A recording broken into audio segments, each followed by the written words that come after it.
Here we go again.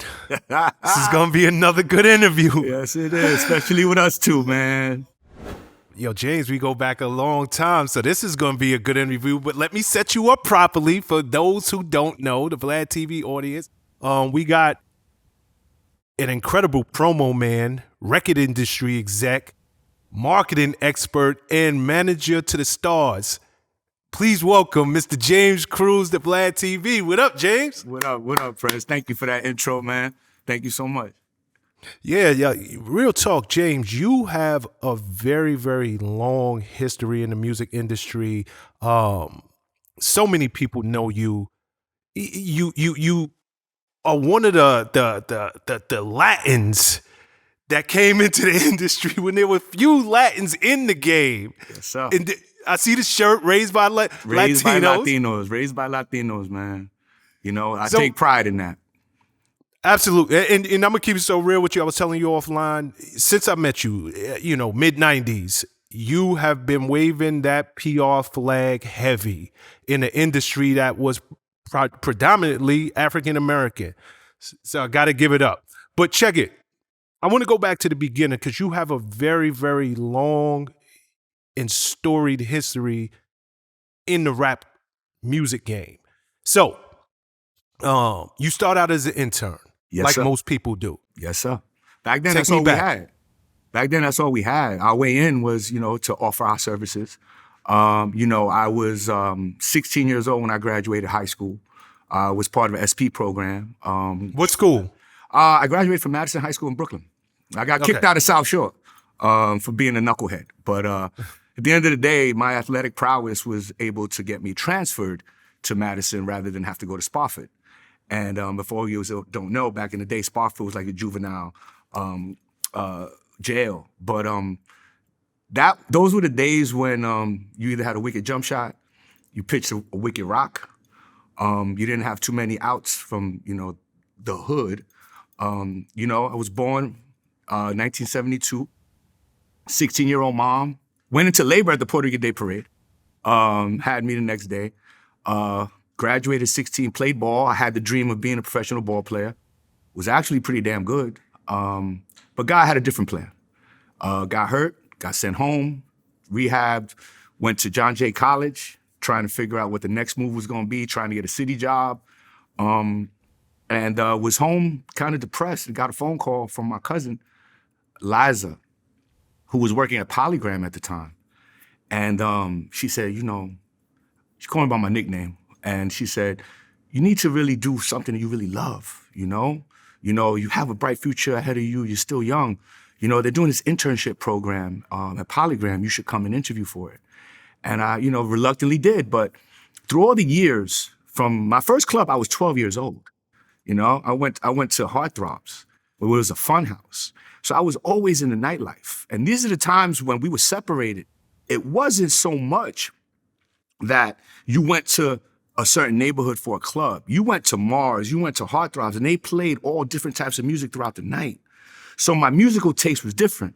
Growing up, we listened to salsa, we listened to R&B, we listened to all kinds of stuff as we cleaned the house on Saturday. Disco. I had a disco ball in the living room growing up. So it was these influences. Always loving music and hitting these clubs hard. And, from the age of 12 to, 19, I was in the clubs every weekend and just had this love to dance, love to enjoy myself. But I never thought about being in the music business. And I saw a documentary called Truth or Dare with Madonna. And I said, wow, is that what tour life is about? Wow, that's kind of interesting. So when my cousin called me and asked me to do the interview, I did it. And lo and behold, got the job. And did it for the summer. I worked for Ed Eckstein, the first black president of a major record label, Billy Eckstein's son. I interned in the marketing department under Thornell Jones. Shout out to Thornell. Thornell used to make me get his coffee and his laundry, but, I got to learn about the music side. And in that time, we had a executive softball league in Central Park. And I played for Mercury, and because I played ball so well, I kind of, shined a little bit and, caught the eye of Ed. At the end of the summer, there was a retreat to Santa Barbara, California. I had never been to California. And 25 interns were taken out to Santa Barbara. And out of 176 or 178 interns during that time at Polygram, there was one job. And they were going to announce who got that job at that retreat. Lo and behold, Jana Fleischman, one of the best publicists in the game, who actually is a publicist for Jay-Z and Beyonce and those guys, she got the job. So I said, okay. But I was very close with Sincere Thompson. Sincere was one of the original promo guys in the game. And he had run a contest. Hot97 was actually 103.5 back in those days. A lot of people don't know that.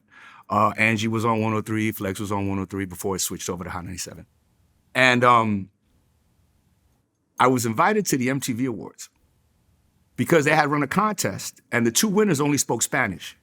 So Sincere was like, yo, come to the MTV Awards, bro. I need your help, you know what I'm saying? He was like, I said, what's up? He was like, yo, this girl, she's really cute. She won the contest, blah, blah, blah. She has a friend, you know, I need somebody to help translate. And I was like, well, what's her friend look like? And he was like, So I knew what I was getting into. So I drive down to LA, go to the MTV Awards.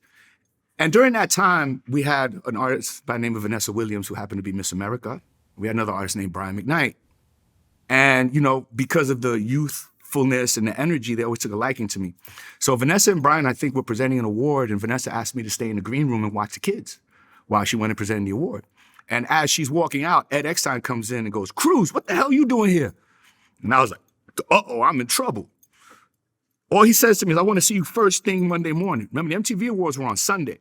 And I was like, Mr. Eckstein, we won't be back. I'll be back Tuesday. He said, well, you're going to come see me Tuesday morning. I said, all right, cool. So Tuesday morning comes, I get into the office. We start at 10, you know, so I get there at 9:45, ready for, you know, take my medicine, whatever it is. And Ed walks in about 11:30 as I'm sitting there, like I'm sitting in front of Dean's office. He says, Cruz, I'm glad you're here. Come with me. Now, if anybody's been in the Polygram building, there are these long hallways. So he's walking me down this hallway, and I'm like, uh-oh, I'm in trouble. This is going to be the walk to the electric chair. Grabs the door, busts open the door, Larry Stessel's office. Larry's on the phone. Larry jumps up, hangs up the phone. And all Ed said was this: Larry, I know you like to hire the guys with the degrees and the experience, but I want to hire the son of a bitch who snuck into the damn MTV Awards. Find this kid a job. And they made me an assistant in the retail marketing department. And thank God I learned how to make the money in the music business. Retail was very important back then. Remember, there was, you know, SoundScan wasn't even out yet. You know what I'm saying? So it was all billboard reporters. So I would have to call all the mom and pop record stores and get the sales numbers and try to get the relationships. My first phone call was to George Daniels from George's Music Room in Chicago. And this man Shout out to George Daniels. Shout out to Legend. George. Grandpa. Legend in the game. And Grandpa spent an hour on the phone just picking my brain and talking to me and giving me advice. And I said, this is for me. So at 20 years old, I had a $25,000 a year job in the music business. And I had the opportunity to learn from some of the best. And that was the moment when I said, hey, maybe let me give this retail thing a shot. Okay, so it's interesting, right? Because when you got on my radar, when I started hearing the name James Cruz, you weren't necessarily in the music industry. Nah, I wasn't. You were over at Reebok. Yeah. What was the transition from you being in the music industry, doing sales, to being over at Reebok at a time when Allen Iverson was popping? Chuck, yeah. You know, how did that happen? Well, you know, it was interesting because as a hot retail marketing person in the game, a young guy, I always had this promo thing about me where I go to the tunnel and carry records and deliver it to the clubs. And it was just something that was in me. And then I remember there was an opportunity to go to Universal Distribution to run the New York department. So, you know, I was invited over for an interview. I did the interview, got the job, and I felt like I was a national at Mercury, but I needed to perfect a market. And then you had Lorraine, you had Cy Lerner, you had all these mom and pops. There was a New York coalition, and they all embraced me.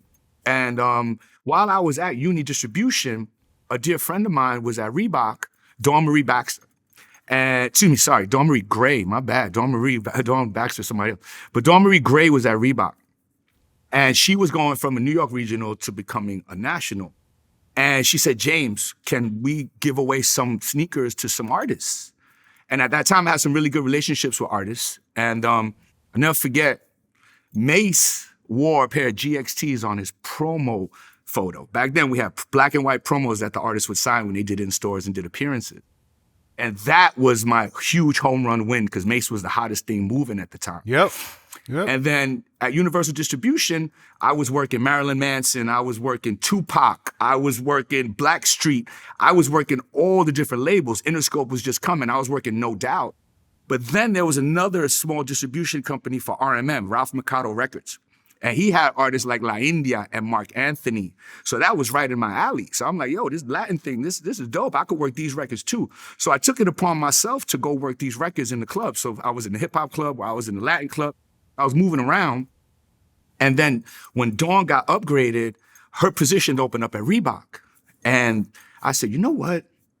If I call somebody on the phone and they know I got sneakers on the other end, they're gonna take my call. So I took the job at Reebok. But the closing caption on that was Allen Iverson. And not a lot of people know this. We call him Chuck. Chuck had an opportunity to do a Nike deal. And Q Gaskins and Todd Krinsky had a meeting with Allen Iverson coming out of Georgetown up at the Reebok Sports Club uptown. And I was invited to that meeting. And Chuck made a point. He said, you guys want me to sign to Reebok, but you ain't got nobody that looks like me, talks like me, walks like me, or is from the same neighborhoods I'm from. How are they gonna work my project? And that's when the lightning bolt went off. When Q Gaskins, who's one of my muses in the game, he makes me better. It's like playing with Jordan. He just makes you better. Shout out to Q. Q Gaskins decided to create a team called the Drop Squad. And the Drop Squad were the original influencers in the game. We were the guys that dealt with the mom and pops, that dealt with the local celebrities, that really positioned stuff. And they handed me over a budget. And the first thing we did with that budget was sponsor the Rucker tournament. We had Reebok everywhere. We had courtside seats. I mean, you had Kobe playing at the Rucker. You had Skip to My Lou. You had Half Man, Half Amazing. You had Black Widow. You had all these guys. You had Booger. You know what I'm saying? You had all these guys playing ball wearing Reebok. I never forget, Kobe didn't want to wear the jersey because it had a Reebok logo on it. Rest in peace, Kobe. And in that, the marriage between hip hop and basketball was happening. That's when Jay and Fat Joe and all them had teams. And that marriage was going on. So now I'm able to give Big Pun sneakers. I'm able to give DJ Enough sneakers. I'm able to get sneakers on the feet of people who wouldn't necessarily even engage with the Reebok brand because it wasn't that hot, except for Club C's, which Jay-Z wore religiously. So now I was able to play in that world. And as I was doing that, I was still in the nightlife, still in the clubs. Then I got some advice from a very important person in my life. His name was Sean Combs. We had an opportunity to sponsor his party out in the Hamptons, 4th of July weekend. And I drove out there, and Puff and I had been friends for a while. We had known each other from the nightlife here and there.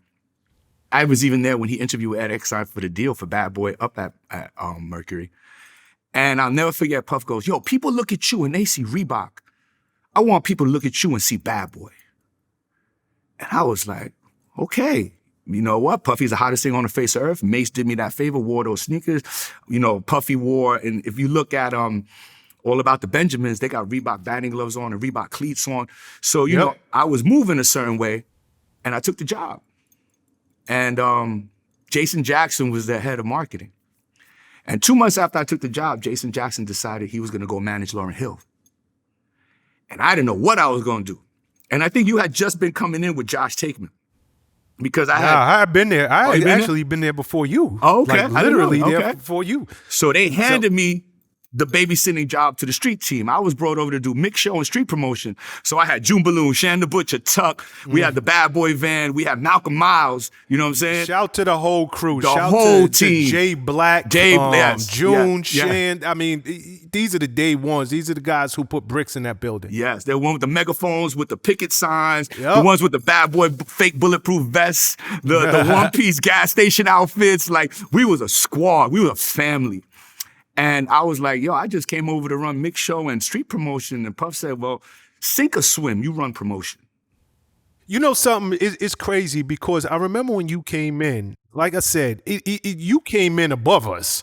And I didn't realize that you actually came in to run street team and mix show promotion. It felt like you came in to run the department off rip. Yeah. I think that was, see, the true definition of a manager is being able to recognize talent before it knows it's talented. And I think the hierarchy at Bad Boy saw something special in me. I think Puff saw something, Jeff Burrows saw something. The team saw something that was different that I didn't even know I was capable of. But I had the opportunity to learn from Tom Maffei. I had the opportunity to learn from, Clive Davis, I had the opportunity to learn from some of the best guys in the game. And I was like, man, this is like the biggest blessing in the world. And I'll never forget, rest in peace, Andre Harrell. Before I took the spot, Andre took me out to breakfast one day and said, yo, Playboy, I don't understand. My man loves you. He thinks you the best. I don't know. You a maverick. You know how Andre would talk. He would get all excited. And then Andre looked me in the face and said, you got them hard bottom shoes on. And I didn't know what he meant. He said, you got something special. You run in this hip hop world, but you also run that Latin world. Don't ever let that go. And this is 97. You know what I'm saying? And I'm like, okay. And Andre planted that seed in me to understand who I was and to really embrace my cultural connection. But then, boom, we take off. And who were the artists when you came in? Who were the artists that was? It was the Bad Boy Mix Show plaque. Total, Faith, 112. They had all been out. You know what I'm saying? We were just starting the Bad Boy and the Family tour with Jay-Z and DMX and Lil' Kim. And at that time, Benny Medina was managing Puff. And Benny took me under his wing. And you know what I'm saying? So it was almost like I was being put into, or being manifested to become a manager by the direction I was getting and not knowing it. But then we were the hottest things on the face of the earth. But then the kind of a small implosion started to happen. Puff didn't get the number one. He got number 2 behind Christina Aguilera on the album. That was a shock. If you don't remember the Genie in the Bottle. No, I mean, Bad Boy was the hottest thing out. Like, Yes. for anybody who lived during the era, Bad Boy changed culture. Let's just call it what it is. It changed it. It made it almost, grown and sexy. We're in Paris, we're in the Hamptons, we're moving around. Puff was the originator of making that grown and sexy movement from Harlem to Hollywood. You know what I'm saying? And Puff was embraced by a culture, fashion culture. Sean John, I remember the 33rd floor was all T-shirts that said Sean John, Tokyo, New York, Paris. Yeah. This thing was a real lifestyle before hip hop had a true lifestyle across the board. Like it elevated the lifestyle. I guess I'll put it that way. But like you said, it really went from hip hop to Hollywood. Yeah. So, but you went somewhere I want to go. Yeah. Bad Boy, top of the world, out of here. And then it starts to decline. Yes. Were you around when the Locks? Because to me, that was kind of where you started to see cracks in the armor. Yes. Like now the realest group on the street. Shout to the Locks, shout to my man Jada. Shout Jada, shout Styles P. You know what I mean? Shout to them guys. Yeah, man. When they up and said, yo, we want out, that's when it felt like for me being there, like, okay, this is going a little different. Was you there during that time? Yeah, I was there during the whole Locks time. I was there during the power struggle when it was Jeff Burrows and on one side, and then it was Ron Gilliard on the other side. And I was there in the middle of not getting the number 1 on the Forever album. I was there when Puff did the first Spanish song, and we shot a video at the Puerto Rican Day Parade because Puff sort of had the foresight to know that the Latin thing was coming. You know what I'm saying? He did Public Enemy number 1, which is one of the lead songs, which kind of confused everybody because he was so ahead of his time. You know what I'm saying? But we knew what it was. I mean, we shot a video at the Puerto Rican Day Parade. Yeah. You know what I'm saying? And Puff is rhyming in Spanish, wearing the Puerto Rican flag and then wearing the Mexican flag in the hood in LA. You know what I'm saying? I was there when the whole transition was happening. But then I was still one of the hottest promo guys in the game. And I had offers from every record label. I had RCA after me. I had Epic after me. Shout out Dave Ferguson. We had these opportunities, but I'm 27 years old, married 2 years with my first child. And you know what I mean? Now I had to secure our future. But Bad Boy was a family. And one of the toughest decisions I ever made was to leave that family because it was safe. Well, you want to know something? Before you even get into you leaving, it kind of brings me to what me and you were talking offline. We were talking about another staple in that Bad Boy building, which was Mase. Yo. Him leaving. Oh, you remember that day? Yeah, of course I remember that day. You and I were at war that day because something happened at the tunnel or some poster boards or somebody didn't do their job. And I was on you heavy and you wasn't trying to hear it. And it was just something in the air that day. And I'll never forget, rest in peace, Wolf. Wolf got his plate of, at that time, it was Mr. Chow's. He's eating Mr. Chow's. We going at it, yelling back and forth, about to fight. And Wolf goes, yo, don't make me get up. I'll bust both y'all asses. Stopped everything right there. You don't want to hear Wolf say nothing like that, rest in peace. And then the door swings open and Mase walks out. And it was like all the air got sucked out of the room. Our shit ain't even matter no more. Something just went down. And I'll never forget, Puff comes to the door and his face is just like, never seen this face before. And I'm like, what the hell happened? And then we all had to run up to the Shark Bar to catch Mase because something was going on. Then we found out that he wanted to quit. And we were like, what the hell is going on? And I think at that time, it was the Locks, the Mase, the Forever album. There was just a lot of things going wrong. And when everything goes right for so long. Not Big Pass before that. Big Pass, it just 97. was, everything was, I mean, it's crazy because there's a yin to every yang. What goes up must come down, but you can't predict how these things are going to happen. And there's no way somebody could have thought, especially at the height of what Bad Boy was, that the number one artist was going to be taken from us. Right. You know, Mase, who has stepped up, yes, and he was carrying the label on his back. He would literally have a come to Jesus, for lack of a better way to put it, and want to leave music completely. The Locks would leave. It just was one after the other after the other. But you know what? In Puff's defense, he kept his composure through all that. He kept, even when the trial came. We're going to get into the trial. Don't go too far ahead. All right, cool. But that man, let's segue. Let's segue no, into but wait, the trial. before we go there, Prez, there's one very important thing that a lot of people don't know. Go ahead. About my relationship with Sean. At that time, when everything was kind of falling apart, I had all the offers on the face of the earth. And I get called into Puff's office. This is right after Jeff Burrows cut off my credit card, literally cut my credit card in half because Puff was coming to the club using my credit card to charge $20,000 a night at Life. Puff calls me to the office. He says, yo, I'm hearing rumblings like, you got opportunities out there. I go, yeah, man, keep it 100. Like, I got some opportunities. I got to secure my family. I got to secure my future. I got dreams too. And Puff goes, okay, so talk to me. What are your offers? I said, well, I got RCA over here. I got Epic over here. I got this over there. And then I got this thing at Violator Management with Chris Lighty. Puff goes, are you stupid? Puff ain't never spoke to me like that. Are you serious, Cruz? You know retail. You know promotion. You know marketing. You on top of your game. You gonna learn management and there'll be no stopping you. And he picks up the phone. Puff told you that? 100. He picks up the phone. Remember, his was corner office, my office was next to his, and Ron Gilliard was here. There's a time Jennifer would be sitting in my office all day talking to me in Spanish. So he called me into his office and had that conversation, and then he picks up the phone and calls Chris Lighty. He goes, yo, I'm loaning you my number one guy, take care of him. Click. And I'm talking about, the numbers wasn't even the numbers that RCA Epic was talking about, nowhere close. And at that time, Lighty had just done a deal with AMG, Mike Ovitz, and with Steve Rifkin. So I was a hybrid of that. So they brought me over, and Mona handed me over two very important artists, which we'll get into later on. But that was Puff seeing something in me and having a vision to be like, this kid's gonna be a manager. Not knowing that he was preparing me to manage him one day. That's crazy because everything I know about Puff, and I say this with the most respect possible, Puff is literally the most jealous.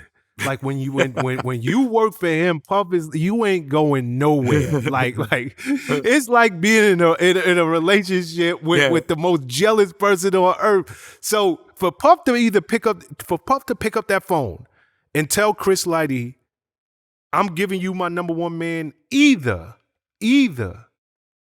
Puff saw something in you and he needed you to go out there and get groomed and become the person that you would eventually become, or he just was sick and tired of James Cruz, and I need this nigga out of my life. Get him out of the way. This is either it was one of those. So I'm gonna ask him one day, like, which one was it? I think it's a little bit of both. I think it's a little bit of both. If you really ask me, you know what I'm saying. I mean, I ride or die for Puff. I ride or die for Bad Boy. You know what I'm saying. My loyalty was to the brand, but in that sense, you know, I really believe that Puff saw something special in me, and I appreciate him to this day. I love him to this day. He's my brother. What year did you leave Bad Boy? I left James? Bad Boy in 2000. You left Bad Boy in 2000. Okay, so let me go backwards for a second because we were talking about Bad Boy kind of coming down off its high. And then there started to be a new crop of artists that, you know, Black Rob, he had his Whoa hit. You know, G-Dep, Special Delivery.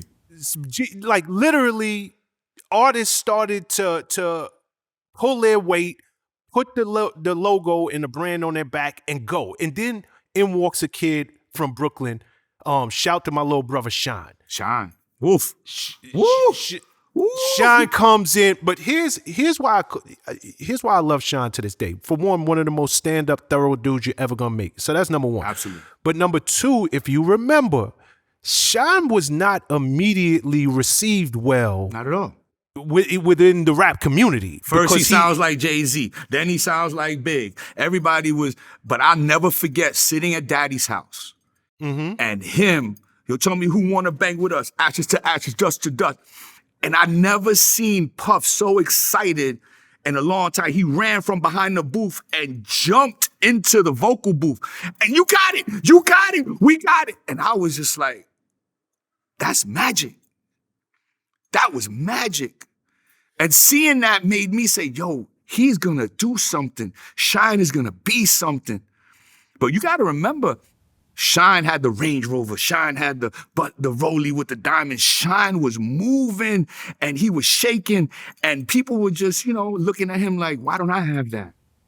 Nah, but you wanna know something, Cruz? And I don't wanna go down that direction. Because I need young artists to understand what I'm about to say right now. Shine, he wasn't received well in the beginning. And I spent myself, people like Malcolm Miles, June, Shan, the whole, like I remember literally being on the road with this kid for months and months and months on end. And he thugged his way through this industry. And I don't mean thug his way in terms of, I'm forcing you to play my records. I'm forcing you to. His work ethic was crazy. Like he was by any means necessary. Like he looked at Puff. He embodied that culture that we had at the label during that time. And Shine, I would come to work and Shine would be sitting in my office. Yeah, in the office. Prez, who do I need to call? Yep. Prez, I don't want to stop calling people until we go out to the clubs at night. That was one of the only artists that was so proactive and was like, I'm taking my future in my own hand and I know I got to put the work in so that people will not just hear my voice and compare me to somebody else. And eventually it happened. So I you know, Shine that's what every artist need to do. He absorbed a lot by watching the successes and the losses. Shine was smart enough to strategize his future by watching everything that was going on around him and sticking right next to Puff. They were inseparable for a long time. But he's a hard worker, man. But let's also be clear, Shine never skipped a step. And back then there were different steps. Correct, yep. There were a lot of different steps. It was a different ball game back then. There was a lot of different things you had to do. There's a lot of hands you had to shake, a lot of conversations you had to have, a lot of deals that had to be cut. There were a lot of things that Shine said, okay, I'm gonna build this step by step and not skip any. And that was part of his success because he strategized that whole thing and learned from everything around him. So his knowledge, because Bad Boy was a PhD master's degree when you worked at Bad Boy. in 3 months. You know what I'm saying? Like I like to say we were trained at gunpoint, not literally, but it was, you had to keep up, because if you didn't keep up and do your job, you was gonna get left behind. Nah, Bad Boy is the Green Berets. I mean, people can go into the SEAL service Team and you 6, can, baby. and SEAL God Team bless 6. you. You go in, you do your time. Bad Boy was the Green Berets. It was Army Rangers. It was the Navy SEALs. It just was something different. And if you survived, and if you really was part of the Corps, it meant that you were above average. And when you left, see, it just was a culture for us in terms of the work ethic, in terms of just making things happen, not taking no for an answer. But when you left, you realized that you were light years ahead of what could be even considered competition. Let me ask you, was you in the club that night? You said you left in 2000. Was you in the club that night when the shooting but went down? I was invited to the club that night. Really? I got a phone call. And he was like, yo, we're coming to the city, blah, blah, blah. And I'm with family, holidays are for family for me, you know what I'm saying? Like, I don't know I think it's just a cultural thing. And I didn't want to go to Club New York that night. And I think, they were trying to get in, the weather was bad, they couldn't fly in on a helicopter, a white limo showed up. And, for you let Puff tell the story, you could, look at his videos, you know what I'm saying? He should have known better. But I did get the call right after. And I did get the call to come pick up the street team truck that I had. Was a black expedition because the navigator got taken, so I was tight. But no, I wasn't there, but I was there in spirit because of the pain that we all felt at that time. You know what I mean? Like, you gotta understand, we are, I won't say were, we will always be a family. And when one of us is hurt, we're all hurt. When one of us is down, we're all down. When one of us is in pain, we're all in pain. And I think at that time, whether I was there or not, I was there in spirit because I'm Bad Boy for life. You know what I'm saying? And that'll never change. And I'm Violator for life too, don't get me wrong. Bad Boy was my training ground. Bad Boy built me. My DNA is Puff Daddy, Chris Lighty, and a guy named Steven Rifkin. So I could never, ever disregard, discredit, or talk negatively about my experience there because it got me to where I wanted to be. It made me the man that I am, and it created the opportunity for me to take care of my family, friends, and then to pay it forward to others. So what I learned at Bad Boy was priceless. What I continue to learn from friends like you and people that I still talk to from those days like Jeff Burrows and even Puff, who I just spoke to the other day, is priceless. And that will never, ever change. You can never take that away. Your experience is what makes you a man. And you got to build your own philosophy. But learning from the philosophy of others and taking what works for you and taking what doesn't and throwing it away makes that philosophy. And a lot of my philosophy was built on can't stop, won't stop. Bad Boy for life. Bad Boy family. Yep. You're right. And before we segue, you keep mentioning the street team, and I got to give a shout out again. I got to give a shout out to June Balloon, Shan the Butcher, Malcolm Miles, Sean Prez, Tucker Ho, like Jay Black, but Jay Black. Also to me, Super Mario. Hey, listen, Super Mario. Yeah, Super Mario. And to me, probably one of the most amazing street team captains ever to walk planet Earth is Jerome. My man Rome Ferguson. To me, Rome took the game to a whole other level. So shout out to Rome. Cruz, I want to get into your tenure over at Violator Manager. Yeah. So Puff gives you the green light. You go to Violator. No. Time out. I got to give him more credit. He didn't give me the green light. He unlocked the door, opened the door, and pushed me through. Let's be clear. Let's be clear on that, because I had no rhyme or reason to take a job that was maybe a quarter of the money that I was being offered at the time. I'm trying to solidify my future, my family's future. I did not understand the value of the knowledge that I was going to gain. I did not understand the opportunity that was presented to me. Because when I got to Violator, I remember there was a club called Le Poulet. And Chris and I go out for the first time. Now you gotta understand, shout to Chris Lighty, may he rest in peace. He is my brother, he is my mentor. He was my arch nemesis for a while. We'll get into that. But Chris and I never truly got along. Because remember, Chris ran a club called The Tunnel with Jessica Rosenblum. And if y'all don't do y'all research, The Tunnel was it. If you got that record spun between 1:30 and 2, you had a monster on your hands. When Big Cat, may he rest in peace, and Flex touched those wheels of steel with your record, and that club went off, you knew what you had. So when Chris ran that, I would always be the guy with the vinyl under the arm trying to get in, but who am I? I'm nobody. Jessica Rosenblum, shout to Stressica. I cannot tell you how important Jessica Rosenblum was to the hip hop industry, to the hip hop nightlife, to Puff Daddy, to Chris Lighty. She was in the middle of so much, and she was the person that introduced me to Sean Combs, and she was the person that introduced me to Chris Lighty. So I would love and honor that woman to the day I die, because she gave me and opened up opportunities for me that I thought I would never have. So Chris and I never really rocked, but Jessica would sneak me in the side. So I'd be in the tunnel chilling. I'd be in the booth. They're like, who is this retail kid in the booth? Who is it? This is before Bad Boy. I'll never forget one night, it's like 5:30 in the morning. I see Chris walk out with a bag, a bulletproof vest, and he gets into his Range Rover. He just looks at me, and I look at him. He nods, and I nod. And that was the first time we made eye contact, but we never spoken. But we knew the nightlife was important because we see each other at the Red Zone, we see each other at other clubs. So Chris and I go out to Le Poulet one night, and Chris walks up to the door, and he goes, oh, James Cruz is here. Everybody move. James Cruz is here. James Cruz is here. James Cruz is here. And I'm sitting there, I'm like, this man trying to play me right now? Like, what's all this about? But he was co-signing me because Chris has so much strength in the nightlife. Jessica Rosenblum had a conversation with Chris Lighty. Chris said, I need a right-hand man. I need a marketing guy. I need somebody to come in and help me run this thing. Who do you got?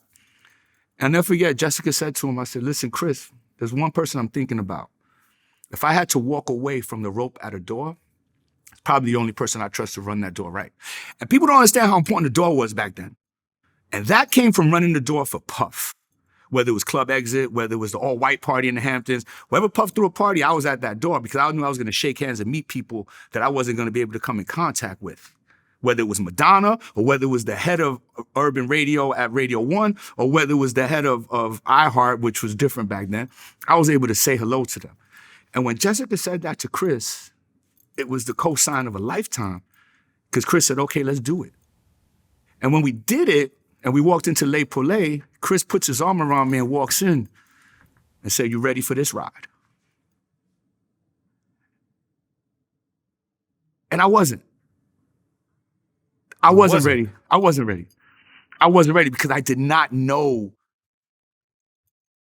I was handed off two superstars when I got to Violator. One, his name was Busta Rhymes.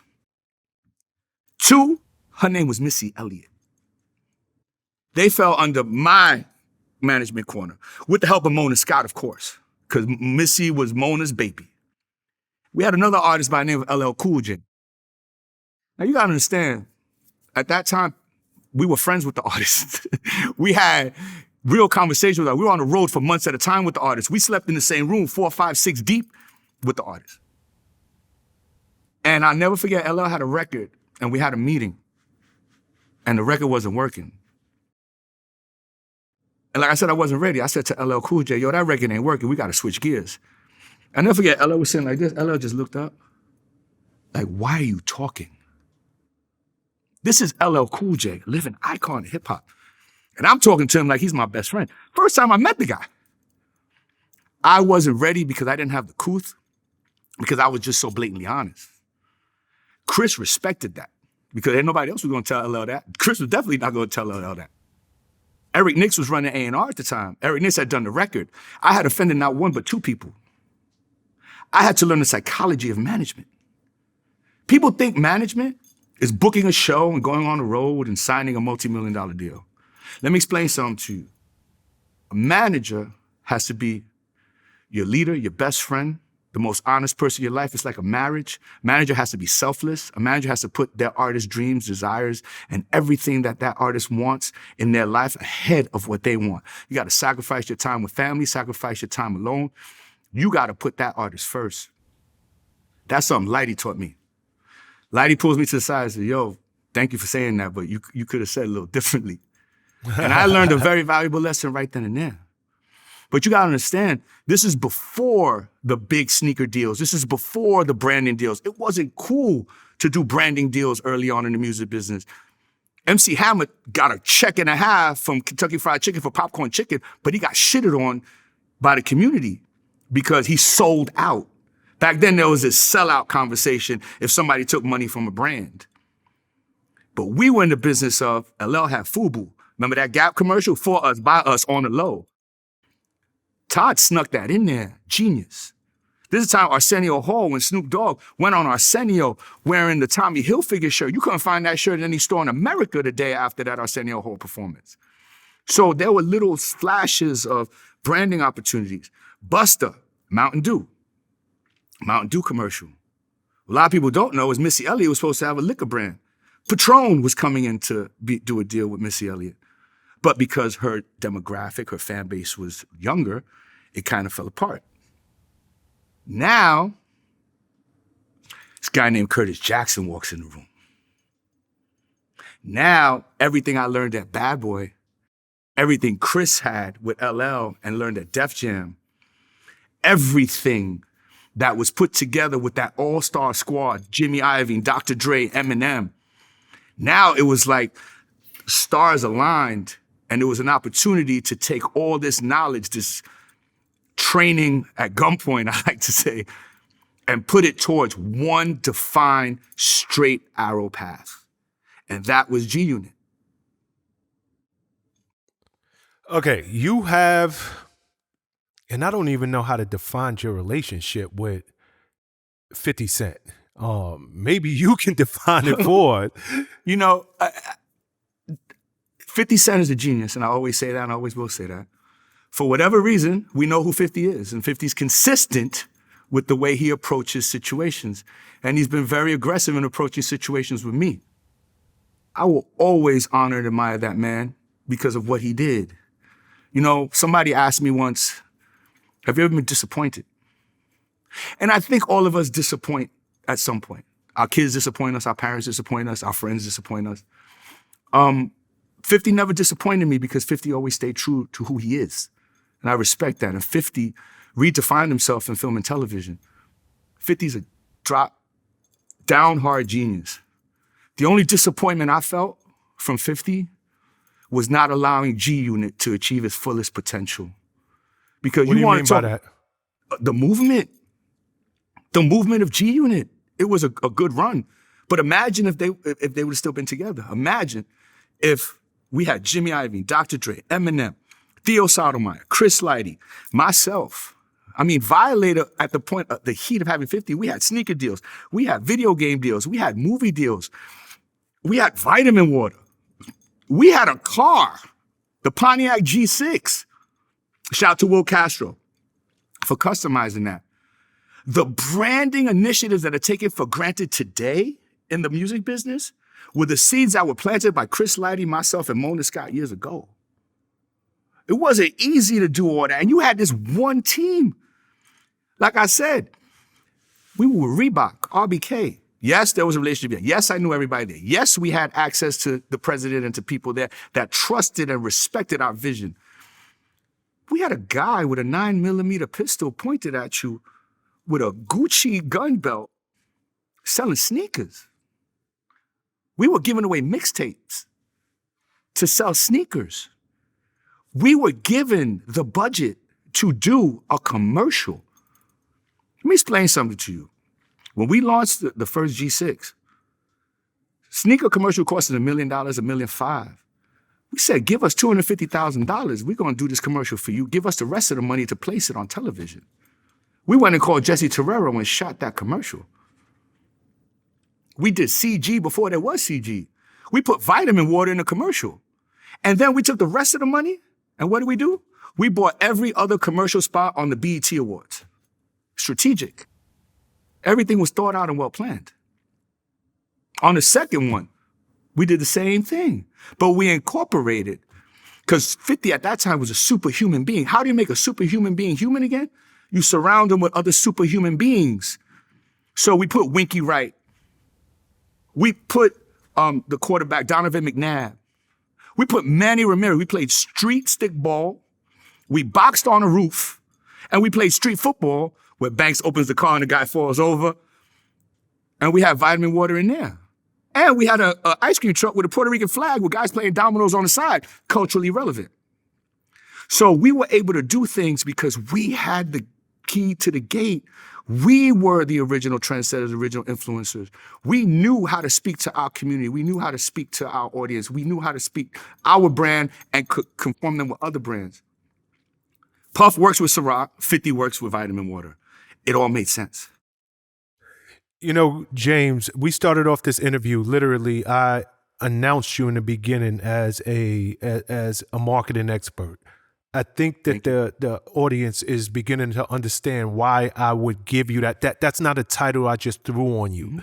A lot of people don't think in that direction, the way that you just broke it down for us.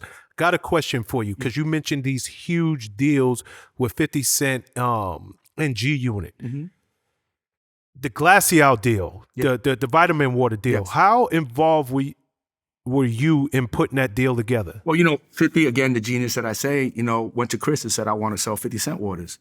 We were in Germany, I think. We were on tour, and Chris for somebody who doesn't live in New York, doesn't come from that urban landscape, can you explain what a quarter water is? A quarter water and a bag of chips was 50 Cent. A quarter water, bag of chips was just sugar water. And you would go to the store, corner store, and buy a quarter water. It was like Kool-Aid in it. It was straight sugar. And 50 was like, I want to sell 50 Cent waters. Told Chris, and Chris went out and investigated and found a company called Glacial. And I'll never forget that meeting, man. They used to have this long box with all their different flavors. And Rohan, who used to be at Coca-Cola, who's on Shark Tank now, was kind of the head of marketing there. And, they open up, they lay it all out and said, we want you to represent the urban market, blah, blah, blah. And nobody but 50 said this. Nobody could take 50 said, y'all want the urban market? Where's the grape? Ding. And that's how Formula 50 came about. The whole marketing plan of Formula 50, being the doctor, creating this formula, cooking something in the lab. Absolute genius. And vitamin water took off, Is it true that 50, when that deal was put together, he took equity instead of cash? Yeah, I mean, he invested, you know what I mean? Okay. He invested in it. He got 10% of his flavor. He did very well, extremely well. But not only did he have the flavor, not only did he have the deal with vitamin water, we also had the marketing of all of it. So we went down Memorial Day weekend to Miami. We did, I don't know if everybody knows, in our space, Latin space, there's a thing called piraguas, where you scrape the ice and you put the ice in a little cup. We would pour vitamin water over it and we'd give that out. That was our promo item. We had these little trucks with umbrellas. We controlled the marketing. We had the wraps we made vitamin water wrap all their delivery trucks with the Formula 50 artwork. Because, van wraps back then were, so we were using what we already knew worked and maximizing it to the next level. But what I also have to say about that deal was, I'll never forget, I was sitting in London and I think, we were having a conversation on the phone with the legal departments and stuff. And it was almost like the deal had to be signed within the next 24 hours or we were going to lose it. And enough Theo Sotomayor showed up to Summer Jam. And that contract was signed behind Summer Jam backstage. And the rest was history after that. It was like, wow.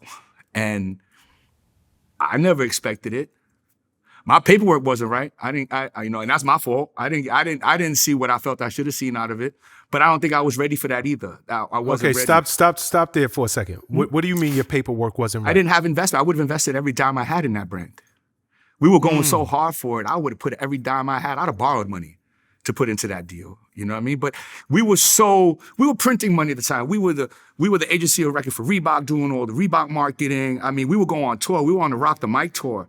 And at that time, Rebook owned the jerseys for the NBA and the NFL. So ding, ding, ding, what do? Let's customize our sneaker to match every one of those jerseys. Everybody was wearing throwbacks at the time. So we make custom jerseys matching with the custom G6s. 50 would sign the jersey, sign the sneaker, and throw it out at the end of the show. But we were marketing and we were branding Rebook into a new community they weren't speaking to. And we were on that tour with Jay. And Jay had the S. Carter deal. So we had these two juggernauts of hip hop at the time. Marketing and branding RBK. But we couldn't get investment in RBK, but we had opportunity to get investment in vitamin water. So I'm saying I wish I would have put every dime I had into that vitamin water deal. Okay, so Coca-Cola. Coca-Cola, boy, yeah. One of the most famous brands on planet Earth, not just in the soft drink community. On planet Earth, I don't care if you go to Taiwan, you can go to Japan, you can go to the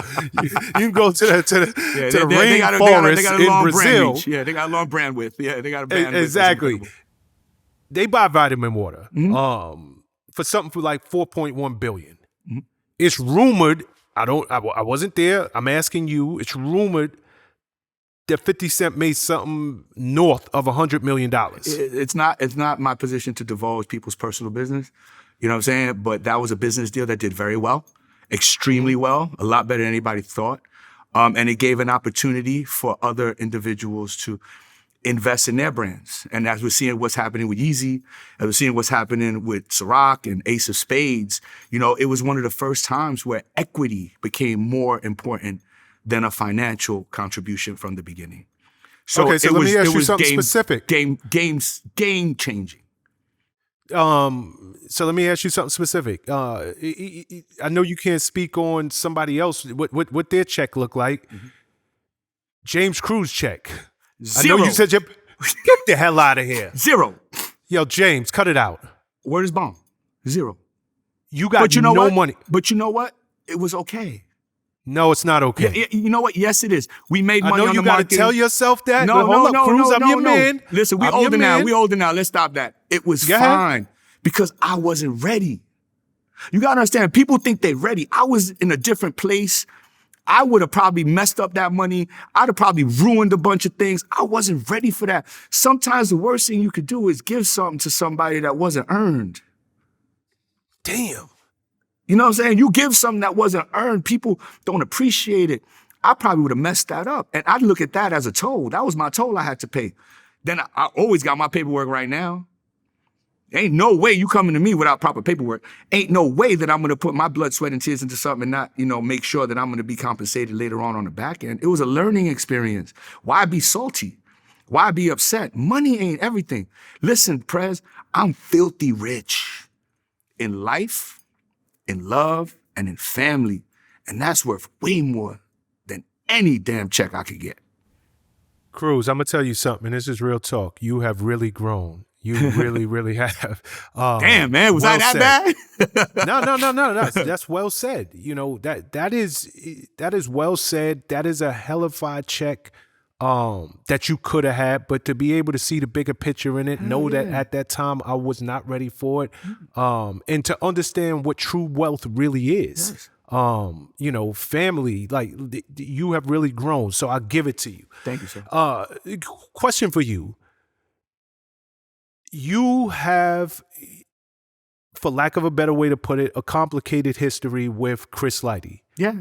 And also 50 Cent. And before I get on to the Chris Lighty thing, 50 once screamed out, as 50 typically does, and James Cruz ain't my manager, this, that, and the third. Yeah. You are very much on this interview saying you managed 50 Cent. I did. I managed him day to day where Chris was the lead manager. I handle his business day to day and the marketing and promotion and dealt with the record label. And that's not me saying it. Look at the credits on the album, look at the plaques in the basement, look at the plaques in storage, and speak to all the people that were involved. I mean, I just had lunch with Yayo the other day. We remain friends to this day. You know what I mean? That was a movement that was unstoppable, but it's not one person. That's another thing. No one can take credit for anybody. It's a team of individuals that you work with. We've been shouting out the street team from the beginning of this meeting. That was a team of individuals. You're part of a team. There's no one person say, I made him. Hove has a line, oh, you made Hove, or make another Hove. I live by that line. You know why? Because there's no one person that makes anybody. It's that artist that goes into that booth, does that record with that producer, and hands it off to you, and then you got to get it. There's DJs involved. There's radio people involved. There's label people involved. There's so many people involved. It takes a village to build somebody. So yes, I did work closely with 50. Yes, I was on the road with 50. Yes, I respect, admire 50. But he's over there and I'm over here and it's all good. Got you. Again, complicated history with Chris Lighty himself. I want to double back on that. I know at one point you guys had a breakdown in your relationship. Did that stem around? What did that stem around? Because I mean, like if we could be honest, you know, here's something else that I take into serious consideration. Mm-hmm. I try to be a very spiritual person in my life. I try as much as I can. I live in gratitude. I'm grateful for the good, the bad, the ugly, the amazing. I'm thankful for it all. But there's a history of the music business that all of us have to take into consideration. So if you believe in a higher power, which I do, if you believe in any kind of Buddha, Jesus, whatever you want to call him, Allah, there's a higher power there, right? So, of course, I'm Puerto Rican, so I grew up Catholic. So in heaven, before God created the earth, the devil's job was to play music. The devil's job was the harps and the violins and all the music in heaven, all the parties and the grand events. And when God cast the devil down, the devil took all that with him. That's why they say the music business is the devil's playground. And with the devil comes a lot of demons. You got the 27 Club, Kurt Cobain, Janis Joplin, a lot of artists that died at 27. Amy Winehouse. So you've also got a lot of heated, you could blame it on social issues, you could blame it on economic issues, but there's a lot of the same urban influence in the music business that creates animosity and friction. But at that time, I was dealing with a lot of demons.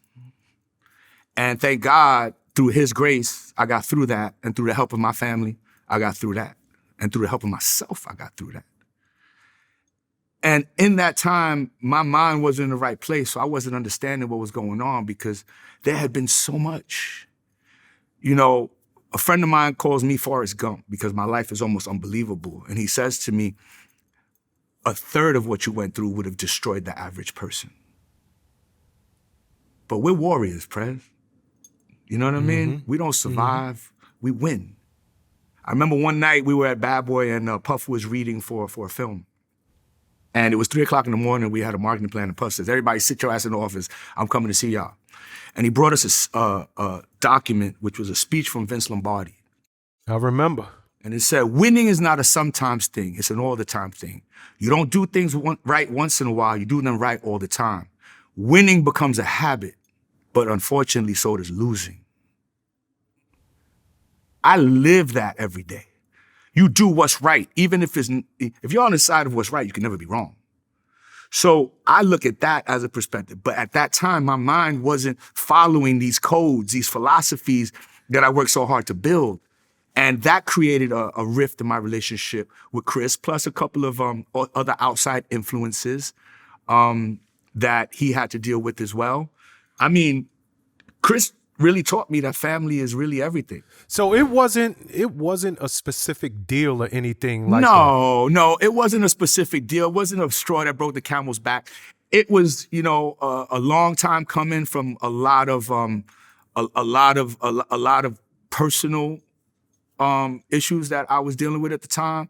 A lot of things that he was dealing with at the time. I mean, you got to understand, everybody wants to be the boss, but the boss eats last. Everybody wants to be there for the party. They don't want to be there for the work.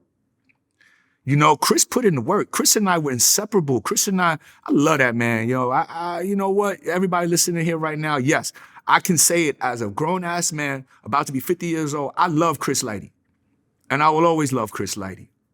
And what a lot of people don't know about my relationship with Chris is after that breakup, at my 40th birthday party, I'll never forget, my beautiful wife, Lee Marie, decides to send an email blast out to everybody, invited them to this party that we did.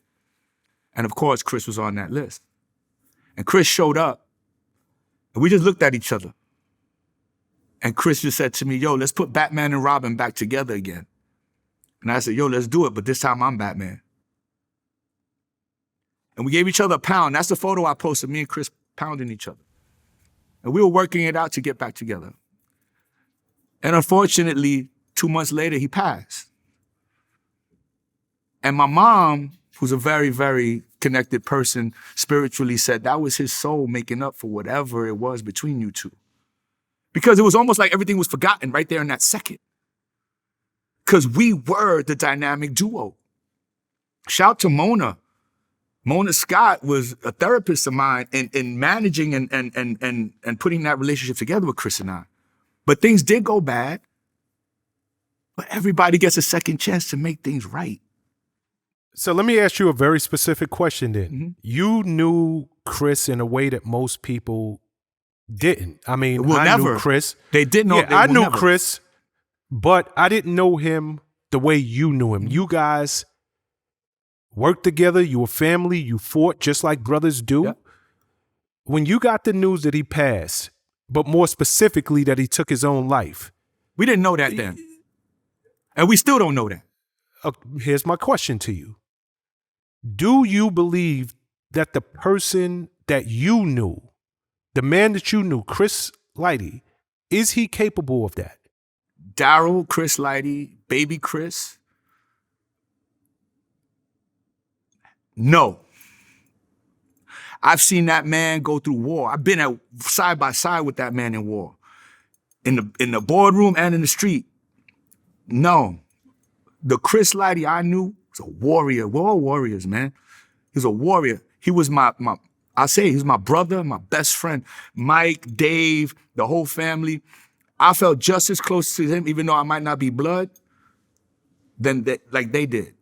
He gave them opportunities. Dave worked at Jive. Mike had a booking agency. We had, let me tell you something. Violator was the original 300, the original Rock Nation. Violator was a growth of Flavor Unit management, which was a growth of Rush management. You can see the growth in the transitions and all.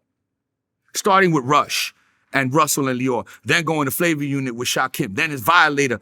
And, we had everybody at one time that mattered. We even managed Ja Rule at one time. Shout out to Irv, shout out to Ja. And then it became, you see the Rock Nations and you see 300s and applause to all their success. But Violator was something different. Chris had a vision. We had Gary Sheffield with us. We had Robinson Cano. We had sports going on at Violator. A lot of people don't know that. We had branding businesses. We had the Violator marketing group. We had, we did a deal for an artist. We controlled the marketing. But what we were doing was we planted the seeds for things that are taken for granted nowadays. Chris was not that guy. I'll never forget, I got the news. I was sitting in the barber chair. And I got a call. Huh? Chris, they found Chris dead in the Hudson River. What the fuck y'all talking about? Call Buster. Shout to Buster, man. Buster, man, I love Buster Rhymes, man. I know him since I was 17. Shout to Buster. Shout to To Buster. me, Buster's, Yeah, he's one of the truest artists. Like Buster's. Artists all the way. And you know what? I'll say he one of my top 5. And we get into the top 5 list later on. But yes, he's one of my top 5, period. And the story. Shout to Buster Rhymes. Yes, sir. And I called Buster and all I heard was, James. I said, oh. It's real. I said, oh. And I sat in that chair and I slumped in the chair and it was almost like a wave of chills. I got chills saying it now, man. A wave of chills came over me. I was like, nah, this can't be true. And then I got the call from Ebro. Yo, we need you at Chris's house right now. So I ran to West Orange. I had no idea Chris was living in the Bronx, in a townhouse. And Flex is there, Q-Tip's there, and, at that time, Hip Hop Police was there, and, it still exists, but, at that time, it was a little easier relationship with them. Because somebody was dead. And I never forget, man, like, I didn't want to believe it, man. Like, it's my brother, man, and we were getting back together. We were gonna put Batman and Robin back together. Like, why take him away now? Why end this now?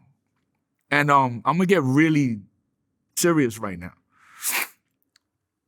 Went to the funeral, the wake, and then went to the cemetery. And I'm there with my wife and Danielle, her friend. And it's time to say goodbye to the coffin. And nobody wants to move. Nobody wants to move. Nobody wants to say goodbye. And I'm talking about everybody was there. And Lee Marie, my wife, gives me a little. There's no man in this world worth his value in gold without an amazing diamond of a woman next to them. And that's my diamond. And Lee pushed me. And I went, and I'll never forget, he had a little Pittsburgh Steeler emblem. He loved the Steelers. He loved Lynn Swann and Franco Harris. He was a huge Steelers fan. There was a little Pittsburgh Steelers sign on the coffin. And I tapped and I said, bro, all is forgiven. I love you. And walked away. And then we had to walk down these stairs. And I needed a moment. You know what I'm saying? It's a lot in my career, a lot of great things, amazing things, blessings, and a lot of negativity too. So I needed a moment to compose myself. And I make a left. And I'm walking through the cemetery. All of a sudden, somebody hits me on my shoulder. Yo, B, it's your turn now. Don't fuck this up. It's your turn now. It was Chris. It was his spirit speaking to me. It was his moment for me and him to be alone, man. I don't know if a lot of people believe in that. I might sound crazy. Y'all might think I'm nuts. This will be a vignette in Vlad TV. James Cruz talks to Chris Lighty's ghost. But I believe in that. I believe in another realm. I believe in our ancestors protecting us. I believe in us not being able to see certain things that are right there in front of us. And I looked at him and I said, Chris, he says, don't fuck this up, B. And he disappeared. Yeah, let me ask you something, But wait, James. Prez, before you go there. Go ahead. I ain't crazy, but I'm crazy. I walked back to my wife and Danielle. And Danielle says, yo, James, who are you talking to? What? What you mean, who was I talking to? Who were you talking to? I said, that was Chris. So, yes, Tiffany Lighty, Deja, little Chris, like, I still light my candles to him. I still put my glasses of water to him. I still pray to him because his soul, his spirit needs to be uplifted because there's still so much confusion in what truly happened. But what I do know, I'm going to answer your question one more time. Chris Lighty ain't taking his own life, man. He ain't doing that. Might have been a mistake. Might have been one in the chamber. Might have been, I don't know, maybe. But he was not doing that. That man's a warrior, continues to be a warrior, and is and fuck it, the best manager to ever do it. Name was Chris Lighty. I gotta ask you something. Mm-hmm. You said all was forgiven on that day, right? Yeah. If my memory serves me right, that was the same day the Fat Joe and 50 Cent squashed their beef at that same funeral, no? I mean, I don't know that story. You have to ask Joe and them. I thought they squashed it at the BET Awards. But you know what? Shout to Joe because Chris gave Joe his first opportunity. You know what I'm saying? Like, that was a long time. Man, let me tell you something. I'm Puerto Rican through my blood, man. I never wanted anything more in this game than to work with Fat Joe and Big Pun and Terror Squad. But for certain reasons, I couldn't. For certain loyalties, I wasn't able to. For certain, job descriptions and certain sides of lines that I stood on, I couldn't, man. But Joe always kept it 100, man. Joe, Pistol Pete, you know what I'm saying? Rich, like, yo, man, I love those guys, man. Like, as Latinos, man, you think y'all got an uphill battle trying to break records and be in the music business. As Latinos, it's even harder. I'll be honest. And, ask Nori. Nori was the catalyst between reggaeton and hip hop with Daddy Yankee and Gasolina years ago, but he was never embraced or accepted by that community. And I tell you, man, like Joe and watching that, I always had this heart's desire to work with guys like that, to breathe that bridge, but it wasn't time. And then CJ comes in, but we'll get into that later. Hold on, I want to use this as a segue. You mentioned Nori. Mm-hmm. You are involved in so many moments in hip hop. Yeah. I want to talk about another moment, historic moment in hip hop. Oh, here we go. I gotta ask. Hey, man, I respect that. Yeah, we don't get to talk to the legendary James Cruz too often. You're managing Capone and Noriega. Yes, sir. Go down to Hot 97, I believe in 2001 or something, and there's a shootout. Yeah. 20 years ago. 20 years ago. Can you walk us through, because this is a moment in hip hop. Obviously, you have relationships with the with Little Kim, the Queen, the Queen. Queen. Shout to Lil Kim. You got relationships with her whole team. Yes, sir. And you're managing Noriega, who is one of the nicest dudes, one of the nicest artists I ever met. Shout to in the Nori, music. man. I love Nori. Yeah, shout to Drink he's Champ. such a dope you know dude. What I'm saying? Like shout to No. I want to be clear about something for the fans listening. Like, I did not personally one person manage these artists. I was part of a team. We had a team at Violator.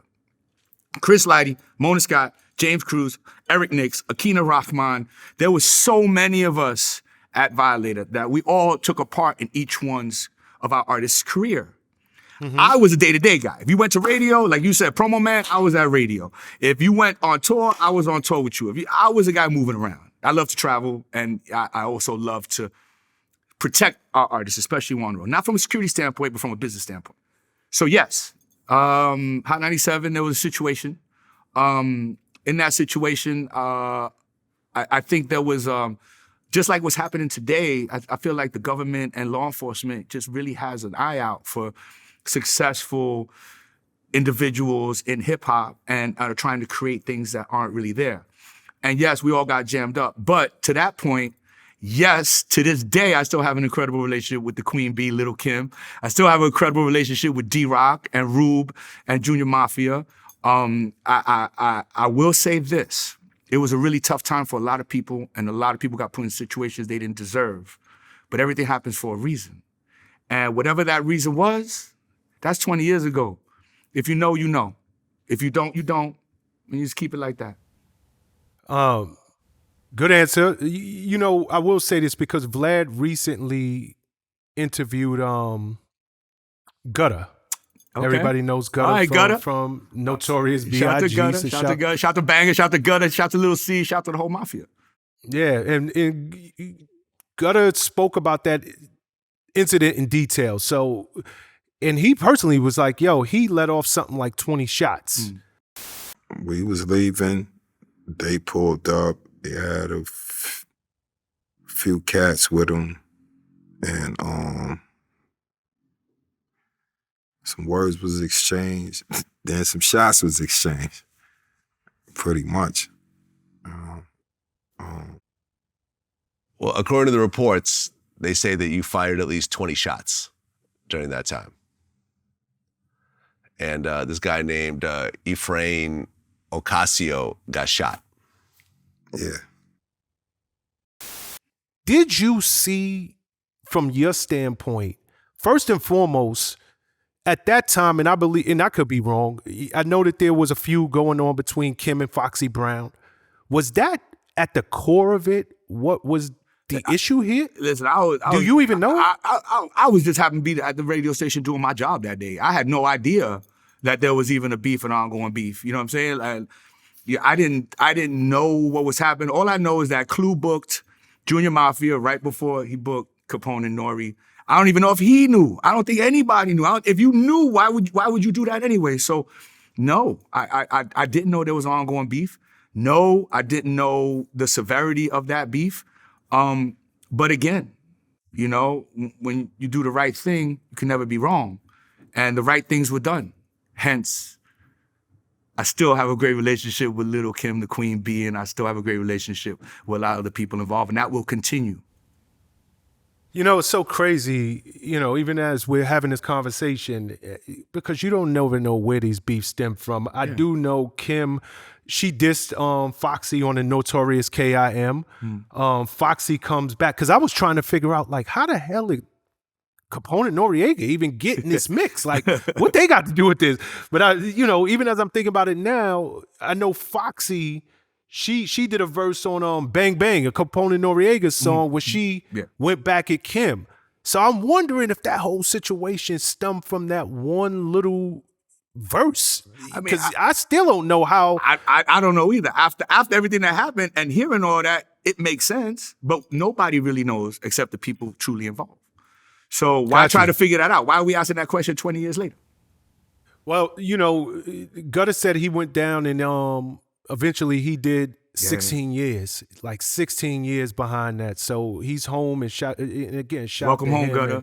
I never forget. We did the Bad Boy 20th anniversary concert at the Barclays, man, and everybody was there. And you know that We're gonna talk about that. Don't Okay. skip the line. You know what's crazy too? And again, shout to Little Kim, thorough chick. Nah, you know, 100, she man. wound up doing a Yeah. year behind on perjury charges. So that whole thing was crazy. But let's just keep it moving. No, they were trying to make an example out of people. Yo, to answer your question, they were trying to make an example. You see it today. You saw it back then. The only difference is that today, there's a lot more involved on the street side than it was then. You know what I'm saying? So from what they're trying to put together, RICO acts. You see, RICO, what are you talking about? But at the end of the day, again, Little Kim, the Queen Bee, I love you. And I know she loves me. We talk all the time. I've actually bumped into her in Miami not too long ago at Club 23. And I always do something when I see Kim. I get down on one knee and I pay homage. I pay homage because Little Kim, like you said, is thorough. And the rest of that team is thorough. And shout to D-Rock, shout to Rube, shout to Banger, shout to Gutter, shout to Lil C, shout to all Junior Mafia, man. Like, shout to y'all. Miss you, big.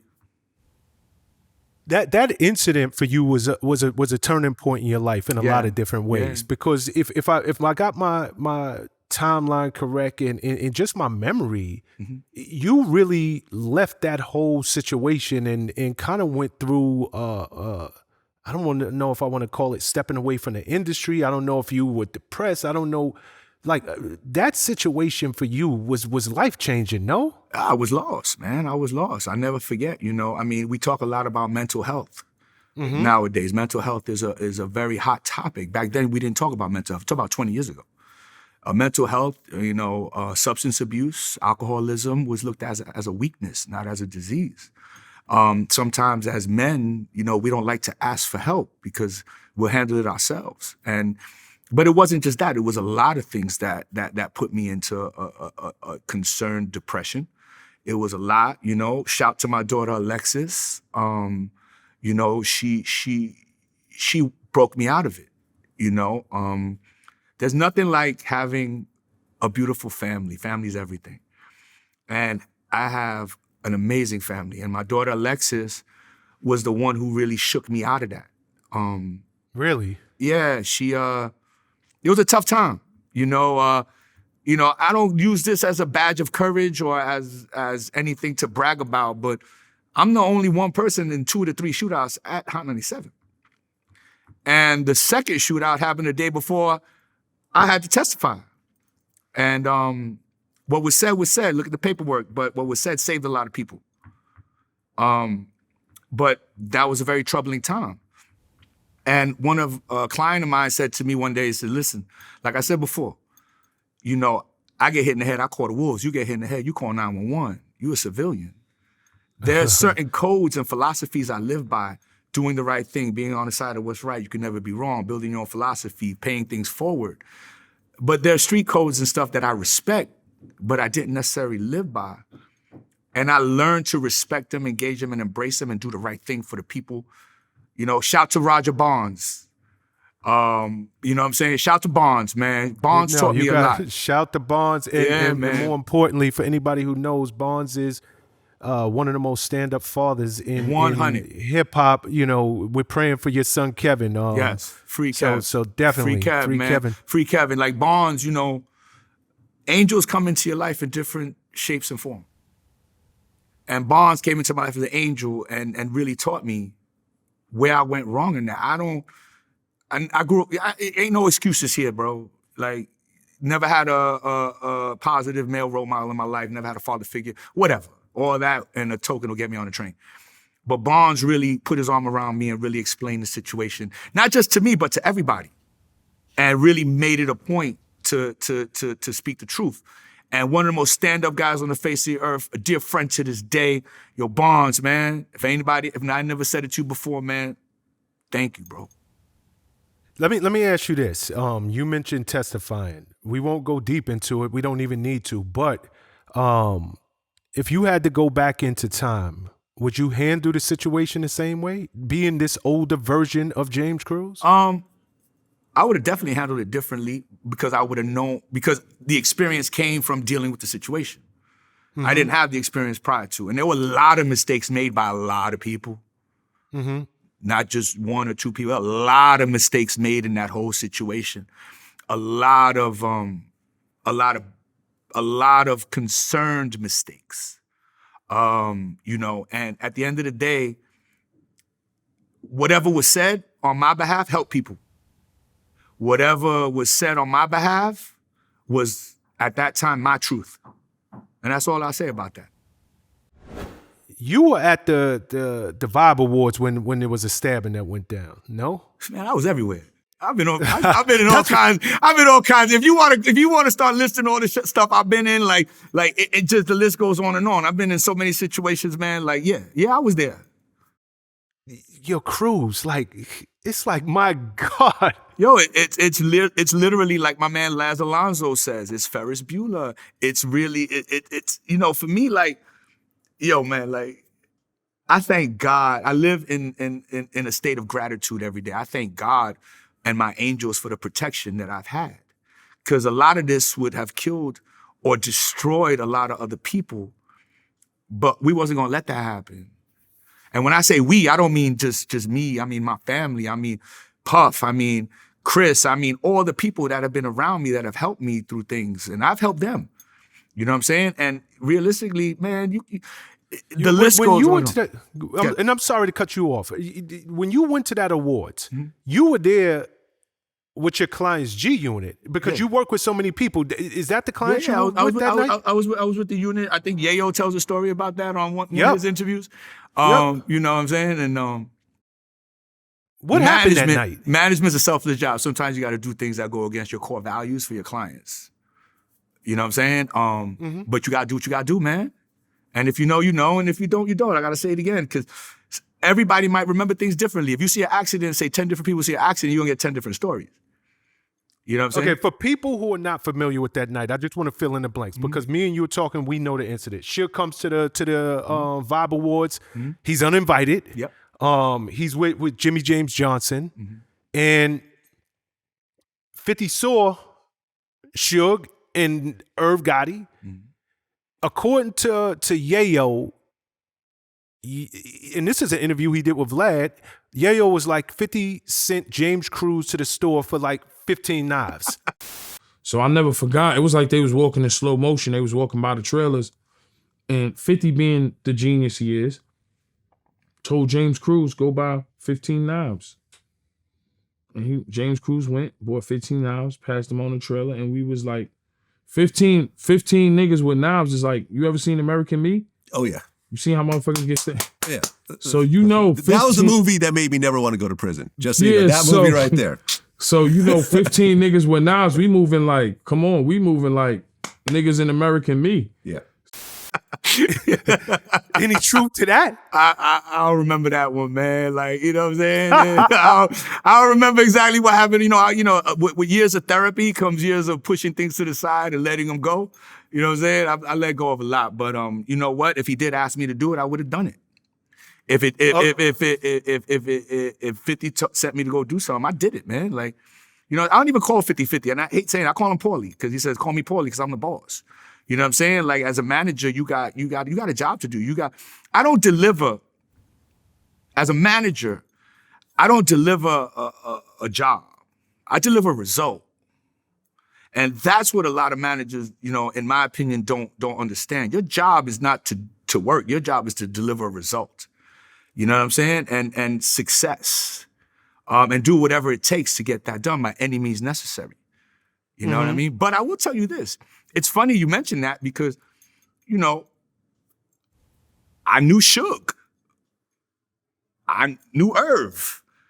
I was cool with everybody. I I was basically Sweden, you know what I'm saying? Like Switzerland, whatever, however you want to call it. Like I was that dude. I knew everybody. I was cool with everybody, you know what I'm saying? But sometimes you gotta, like Game said, man, shout out to Game, man. Like, yo, for real, like, I gotta give Game a shout out because when Game did his Drink Champs, man, I went and had a conversation with Game because I had learned. I said, yo, whatever's going on there, I'm over here. I gotta do this job for my family. I'm doing a job, I'm working. And Game said, and respectfully, Game was like, yo, I respect that, Cruz. You know what I'm saying? Because I went to Game as a man and said, this is what it is. And you know what? When he did that Drink Champs, I felt such a relief of like, oof, yeah, get that off my back, man. Because, man, I love Game, man. Like, I love his music. I love the person he is. I love his leadership skills. I love the way he talks. Like, I fucks with Game on a personal and on a business side, And it's like, yeah, everybody needs therapy, man. Sometimes these interviews are therapy. Yeah, I mean, damn, it's so much that you've been through. You definitely need it. And, going back to the unit, I know that night when Jimmy got stabbed, they said on one hand, they said Young Buck stabbed him with a fork. Then Yayo said somebody else stabbed him with a knife. But ultimately, somebody got stabbed, and that's it. Like, somebody got stabbed, his lungs collapsed, and this was something that was going to go to trial, but it seems like the charges were reduced. So I don't know, if it was ever found out who did what. Man, you got to understand, like, during that time, it wasn't just the unit that we were working with. It wasn't just Fifth. It was Buster. It was Missy. It was Puff. Puff was on Violator for a second. Yeah, I did the Puff Pass tour with Snoop. Yep, one of the greatest tours of all time. One of the most fun tours I ever had in my life. Shout to Snoop, shout to Puff, you know what I'm saying? Shout to them. But you know what I'm saying? So we were constantly in motion. You ain't had time to really be in the moment. And I advise everybody, live in the moment. Because a lot of things, hey, bro, I don't know, I don't remember, I don't want to remember. You know what I'm saying? I'm living in the moment. I don't sleep in the trophy room, Prez. That's right. There's no sleeping in the trophy room, man.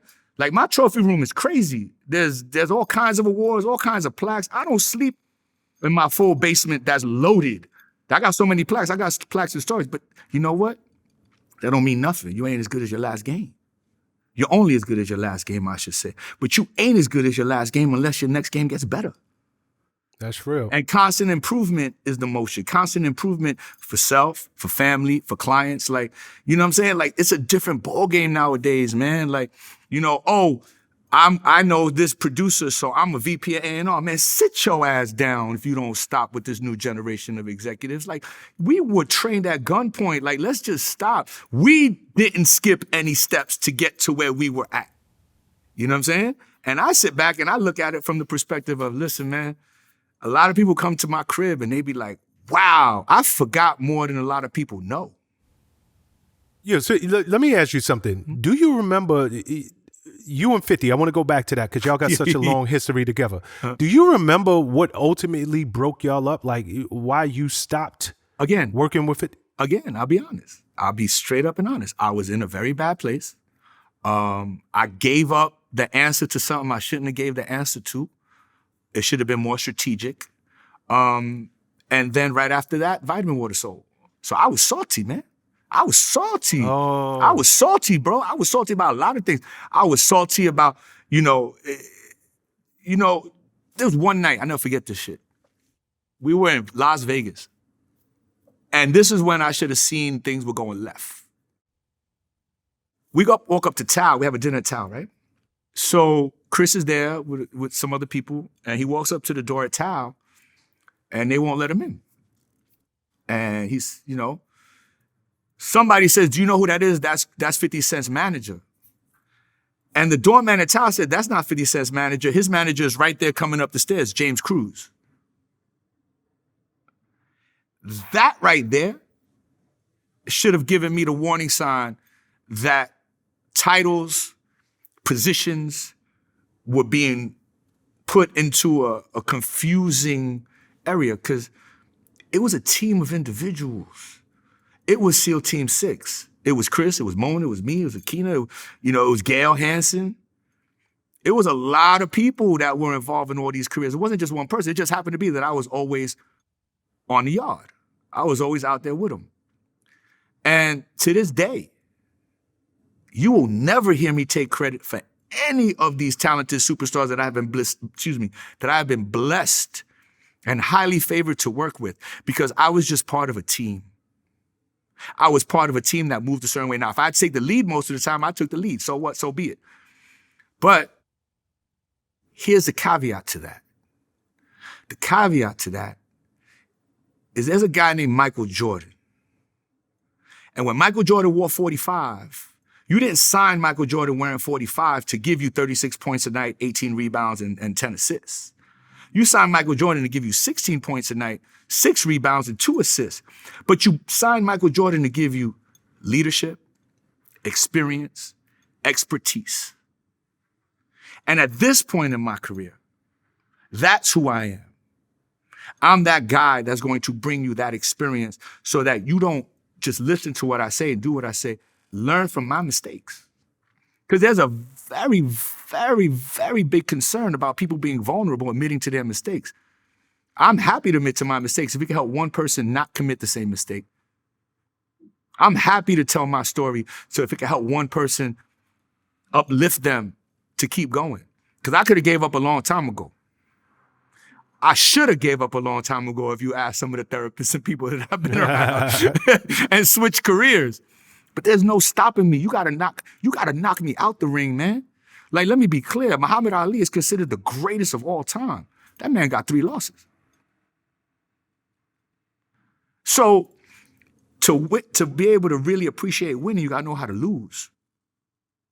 Michael Jordan's got his 6 rings. How many shots did Jordan miss? How many games did he lose? So you can't constantly just win. At some point, you got to take a loss. You got to learn from that loss. But if that loss could help somebody else learn how to win, then we've done something special. We've given something that nobody else has been able to give. Yeah, James, your career is all, I know, I've been all over the place with it. And I still I'm still all over the place with it too. Don't worry about it. Yeah, I still got a lot to go. What a lot of people don't know is you actually went over to SRC Marketing Group. You were the president of SRC Marketing Group. Yeah. Somewhere 2008, 2009. Yeah, when I left Violator, I was kind of, again in the about 6-month break. Rifkin calls me, flies me out to LA. We have a conversation. Remember, Rifkin was part of hiring me at Violator originally. Everything comes full circle. And I was president of SRC. Gabi was the president of the record label. I was the president of the marketing company. We did UFC, SanDisk, a bunch of companies. But it wasn't really in my heart. I hated being compared to the Puerto Rican Steve Stout. That bothered me a lot. You know what I'm saying? Because I'm James Cruz. Puerto Rican or not, it's like being a Latin rapper. I'm a rapper. Whether I'm Latin or not, don't matter. I'm not the Puerto Rican Steve Stout. And at that time, it was like, okay, whatever. Puff calls me. He goes, yo, what you up to? I said, I'm good over here. I'm at SRC. I'm doing good, blah, blah. He said, yeah, I'm proud of you, blah, blah, blah, blah, blah. What do you think about starting a management company? And I go, huh? You're a manager, bro. Like, what you think about starting? I said, I don't know. I said, well, next question, Puff. Who be our clients?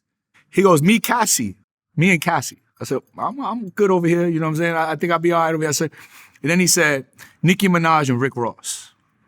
Whoa. Hold up, Puff. Let's have this conversation. And Puff was putting out the Diddy Dirty Money album. So I go over, Puff makes me president of Bad Boy Management. We had this vision. Shout to Eli Maroon, man. Like, that boy came in my life as my assistant and really took off. And he's still over there with that crew. Puff used to call me Yoda. Hold up. Eli is still over there? Well, he's in the circle doing the crew league and working with Puff, and Frank Santel is there. Shout to Eli. Shout to Eli. Ahead, Eli James. was my assistant. Eli called me up and said, yo, I want to do a 1-800-Flowers deal with Nicki Minaj. So I said, hey, we're going to get one for Diddy Dirty Money. And we did that. Brought him in as my assistant. He was one of the biggest blessings in the game. Love that kid. He also brought me a guy named Frank Santel, who happens to be Puff's right hand now. Puff used to call me Yoda, because, I used to raise the younger executives, and they're still around him now. And that's a testament to being raised the bad boy way. because there's still that bad boy DNA in them. And then go over to bad boy management. Got Nicki. Rock came home. D-Rock became Nicki's road manager. I was the manager. We were on the road with her. And for the first time, I stepped outside my comfort zone. And if you look at the credits, management, James Cruz and Sean Puffy Combs on the management side. But A&R was James Cruz and Safari Samuels. I had never done A&R before. And I had placed a few records on Nicki's album. And I'll never forget, man, shout to Nicki, man. I love you, Nicki. But her dream was to do a record with Eminem. And because of the relationship with Paul Rosenberg and, the Interscope G-Unit years, I talked to Paul and we got a record done. And I think it was a day of mastering when she was supposed to master her record. I had the Eminem Roman record. And wow. I can't tell you, I think the smile says it all. But to be able to give that dream come true, to have that Eminem record, man, like it was just like to be able to give that to Nicki and see the light in her eyes and the smile on her face and her giving me that A&R credit, man, like that was just amazing. And then with Ross, that was the Godfather album, I think it was. I was able to work with Chris Atlas, who, again, the world comes full circle. Chris Atlas and I worked on a Ross album, and we did a pretty amazing things together. And then Chris Atlas wound up, working at Warner, which we put CJ on. So it's like there's this full circle thing that went on. And Bad Boy Management, man, it wasn't just artists. I mean, we were early Travis Scott, early Weeknd, early on James Fauntleroy, MGK, French Montana, but we weren't managing them directly, but really, helping maneuver some of their careers. And then it was working Ciroc. And then it was, Puff tells you, go get that Lion's Head. You go get that Lion's Head. Puff said, I want to own that brand called De Leon. James, go get it. And we wound up going to get De Leon on the tequila side. How involved were you in that deal? Very much so. Puff actually, thank you, Puff. Puff blessed me, with a point on the De Leon deal because of all my hard work. So I was just about to ask you. I told you I learned my lesson on my paperwork, man. We had that conversation, man. And at the point too, he also gave me a raise. Once we got that De Leon deal done. But Puff has always been amazing on the business side. That's one thing about Puff. I mean, I hear from Nori, I hear from everybody. Puff has been amazing on the business side. And it's like, but you gotta learn. It's like you can't go to Carbone and ask for the secret menu if you don't know there's a secret menu. You gotta ask for the right thing at the right time. But you gotta learn. You only get that from experience. You keep speaking about things coming full circle. I want to go backwards for a second, then I'll bring it back to where we're at. When you were at SRC, Vlad TV actually moved into that office. Yeah, man, so you and Vlad got history. Yo, Vlad, man, listen. One thing I got to say right here, right now, like, I believe in giving people their flowers each and every day, not just on special occasions. But Vlad, I've seen him grow so much as a reporter in media, as a person. You know what I'm saying? I read the comments, I see what's going on these, but Vlad from then to Vlad now is different. Vlad and I never necessarily got along. I don't know why. Y'all got a complicated relationship. I don't know why. I think it's somewhat, people don't understand my passion, man. Like, it's like people saw, like last night I got a haircut for this, right? Shout out to Chaz the barber, that line is straight. And Chaz goes, yo, James, all of this, you're just so passionate. So one minute you're like, everything's great, hunky-dory, and then some goes, like, what are you doing? Like, I said, that's the DNA, bro. That's who I am. Like, I'm passionate about every show that I do is the Super Bowl. Every marketing strategy that I do is worth $100 million, whether it's worth $5 or $100 million. It's worth $100 million. Winning is not a sometimes thing, it's an all the time thing. You don't do things right some of the time, you do them right all the time. Winning becomes a habit. So everything I do is on that Puff Daddy Bad Boy level. It's gotta be the greatest. You cannot play around and put shit half-ass. Not for my legacy and not for my client's legacy. Speaking of clients, why did Nicki, you just spoke so highly of her. Yeah. Why did she leave the management? I think it was just time. I just think, there's just direction, just understanding, relationships, certain relationships cross each other. Sometimes Nicki sometimes she was in control of her career. You see, the secret to managing these superstars They all have three things in common. A crazy work ethic, because they're all going to do whatever it takes to get it done at that level. Whatever it is, they're going to work. They won't sleep for 3 days. They won't do anything. Second thing is a vision.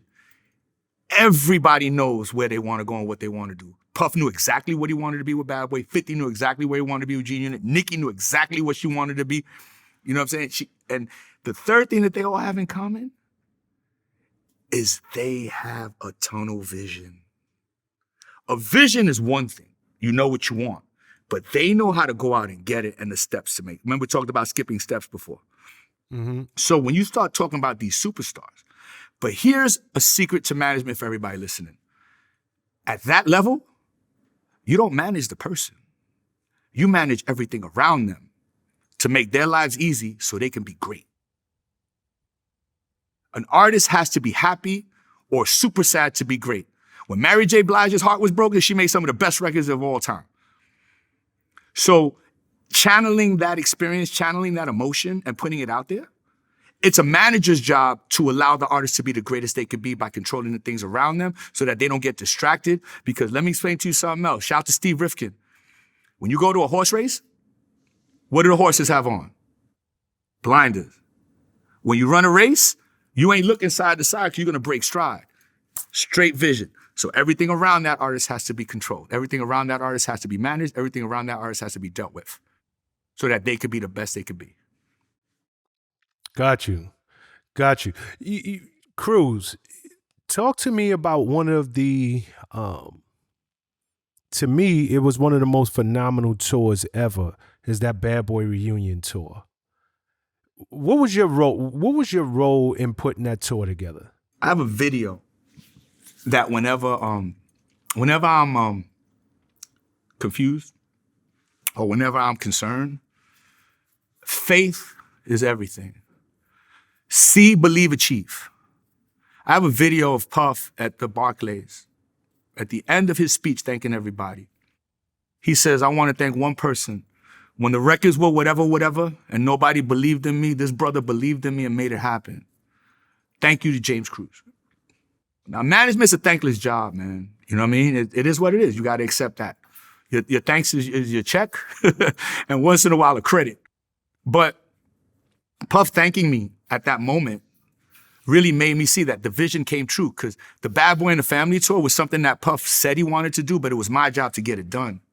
And let me tell you something, it was hard to get it done. That tour broke me. Broke me mentally, broke me emotionally, broke me physically. It was a lot to pull together. There's a lot of history, a lot of personalities, but it came together. And I missed some of the tour because I gone away for a while. I had to go take care of some things. And when I came back on the tour, you know, I went out to Baltimore and sat with Puff. And he was like, yo, what if we had Snoop and Dre at the LA show? And you know me, man. That's not a request of what I thought about it. That was a request to go out and make it happen, if you know Puff. And to sit at the LA Forum, at that soundboard, and see Dr. Dre, Snoop Dogg, and Puff Daddy on the stage together,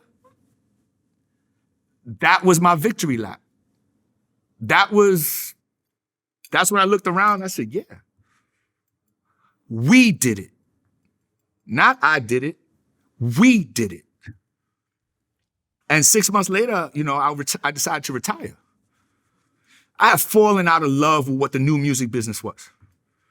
If you look at these DSPs, 70% of music being streamed is old school music.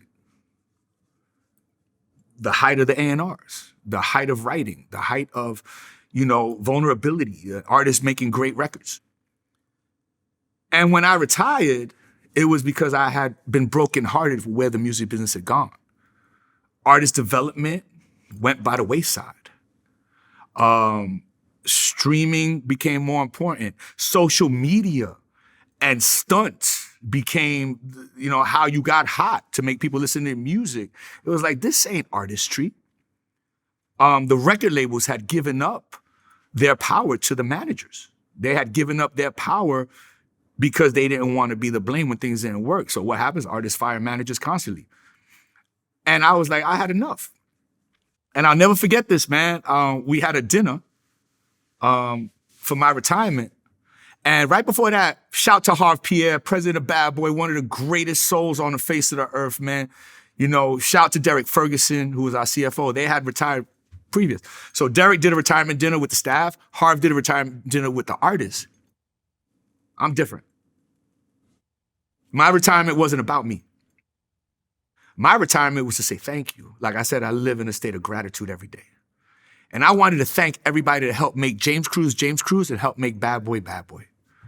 So at that dinner, I had Tracy Clardy, I had Ebro, I had Neil Lowy from WWE, I had Reggie Saunders from Brand Jordan. I had so many people that have been a part of my career, that have been a part of the Bad Boy history, that have been a part of just music history in general, man. And I just wanted to thank them. Thank them for opening the doors. Thank them for giving me the opportunities. Thank them for giving me their support. Thank them for allowing the kid from Brooklyn an opportunity to make a life for himself. But more importantly, thanking them for paying it forward to me, which in turn, I pay it forward to others. Why didn't MGK make it on to that tour? I don't know. I think maybe he had other commitments at the time for other shows and stuff. Because call it. You mentioned how sitting at the LA Forum, you were able to look at, it's kind of a culmination of your career, your life's work. And I remember sitting at the Barclays Center. In the pit. You know, interestingly enough, I gave my tickets away. I gave it to my daughter. And I sat in this, I wanted to be a fan. I wanted to experience it like regular people would experience a concert, not up close. We are regular people, man. We are regular people. Yeah, but it was the first time, because you know, like I know, when you're working in this game, it's moving quick. You're backstage most of the time. You don't get to enjoy a concert the way normal people get to enjoy. We literally went and we sat in the upper bleachers somewhere. And I had that same feeling that you described, like, oh my God, like all of these songs, I played an integral role in breaking. All of these records, I can think of times when I was on the road or when I heard them for the first time. You mentioned Harv Pierre, who's probably one of the nicest and sweetest guys in the world. And he was the Bad Boy A&R and president for so many years. And Harv would call us into his office or call us, you know, and be like, I want you to come to the studio, knowing damn well I hate the studio. And he would make us listen to these records blaring, but the world didn't know him. Nope. And then we would go out and break these records, and these records would become classics. Mm-hmm. And to sit and watch artist after artist and seeing my man Black Rob come up on stage and, you know, the 112 and just hit after hit after hit, artist after artist after artist. It was one of them sobering moments, especially for a person like me. So even when you said that and you're talking about your retirement and you are like, you know, so many others who I retire and then they pop back up on the scene. So you just gave us this whole retirement speech. Yeah, but real though. No, that was real though, Prez. I know it was real, but then, you know, I'm gonna move the interview forward because you come back out with another talented artist. I want to talk about CJ. So you know, you know, it took me about a year to grieve my career. And I say that. And if you know, when you have to grieve something, it was like, I had to play it all back again. And I'm traveling the world. Like, let me tell you something. Shout to Puff, shout to Buzz, shout to Fifth, shout to everybody. I've been around the world 5 times. And the 6th time I went around the world was on my own. I decided I want to travel around the world. I want to do this without an artist. And I did it. So on my bucket list. And I was traveling to Cuba once a month for like 2 years and finding my spiritual self. And I had done a real spiritual ceremony for myself and my family. And I'm sitting in my backyard. And at that time, a dear friend of mine walks in the backyard with my nephew, CJ. And he goes, yo, you got to hear this record. You got to hear this record. You got to hear this record. I'm like, all right. I remember, I'm not in love with the music business, Prez. And I'm really like over it. And I said, okay, play me the record. They play me this record called Whoopty. I go, shit, you got a record. Like, you got one. Like, damn, I didn't expect that. And then I said, what else you got? He said, what else I need? I said, it ain't gonna work with one record. What you want? What you want me to do? You want to perform on Carnival Cruise Lines in 30 years? Like, you need a body of work. And he played me a couple other records. Played me a record called Up, played me a record called Shake It Baby and Bop. I was like, okay, boy got something. So I go back into my house and, I say a prayer, I think about it. I said, man, I hate this music business. It's like that scene in The Godfather. Every time I try to get out, they pull me back in. And that's how I felt. Like, I'm not trying to do this, but I'm gonna help the kid. I'm gonna help him. He deserves it. He's family, you know what I'm saying? And it was like, his pops called me and I gave his pops a promise and I spoke to his moms and I said, I got this. I'm gonna get him a record deal. Shout to DJ Stax. Shout to Mex. Because those guys worked that record before that kid walked into my backyard. Because he didn't think he could come to me because I was done. Everybody knew I was done with the music business. But CJ took a shot. And we took that shot. He hit a 3-pointer from half court. Because I said, all right, let's do this. And we ran out on the road and we switched from one distribution to EQ, which is through Rock Nation. Shout to OG Juan. Shout to Chris and shout to everybody over at EQ Distribution. And we were there for about 26, 28 days because the record label started calling. And when the record label started calling, they were like, yo, we love the record, but James, we love you. I always thought everybody hated me in the music business because being a manager, you got to be the bad guy. But they loved my work ethic, they loved my vision, and they loved my success. And the leadership skills were important. So they knew they weren't just signing a great song. They also had real management. They also had a real guy. You got to understand, Prez, part of the keys to my success is that every job in the game, I've done it except publicity. So you can't give me the bullshit when you're talking about urban radio or pop radio or rhythmic radio. You can't give me the bullshit marketing budgets. You can't give me the bullshit on artist development. You can't give me the bullshit on A&R budgets, the studio. You can't. I've done it all. And if I didn't do it, they reported to me at some point. So I had to approve half the shit anyway.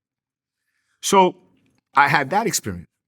So CJ, Whoopty comes, boom, we out in LA meeting with all the record labels. Everybody's hyped. Yeah. And I'm sitting there, I'm like, they trying to play homie. They really trying to play homie. Because I'm seeing the bullshit through the eyes, because I know the bullshit. And we're sitting in a meeting with Jeff Vaughn, who used to be the president of Capitol. CJ gets an email. Whoopty has been removed from YouTube for copyright infringement. And this kid's face turns blank. Now, I'm a father, and this is my nephew. I saw something at that moment that I had seen before, but I had never admitted I saw before.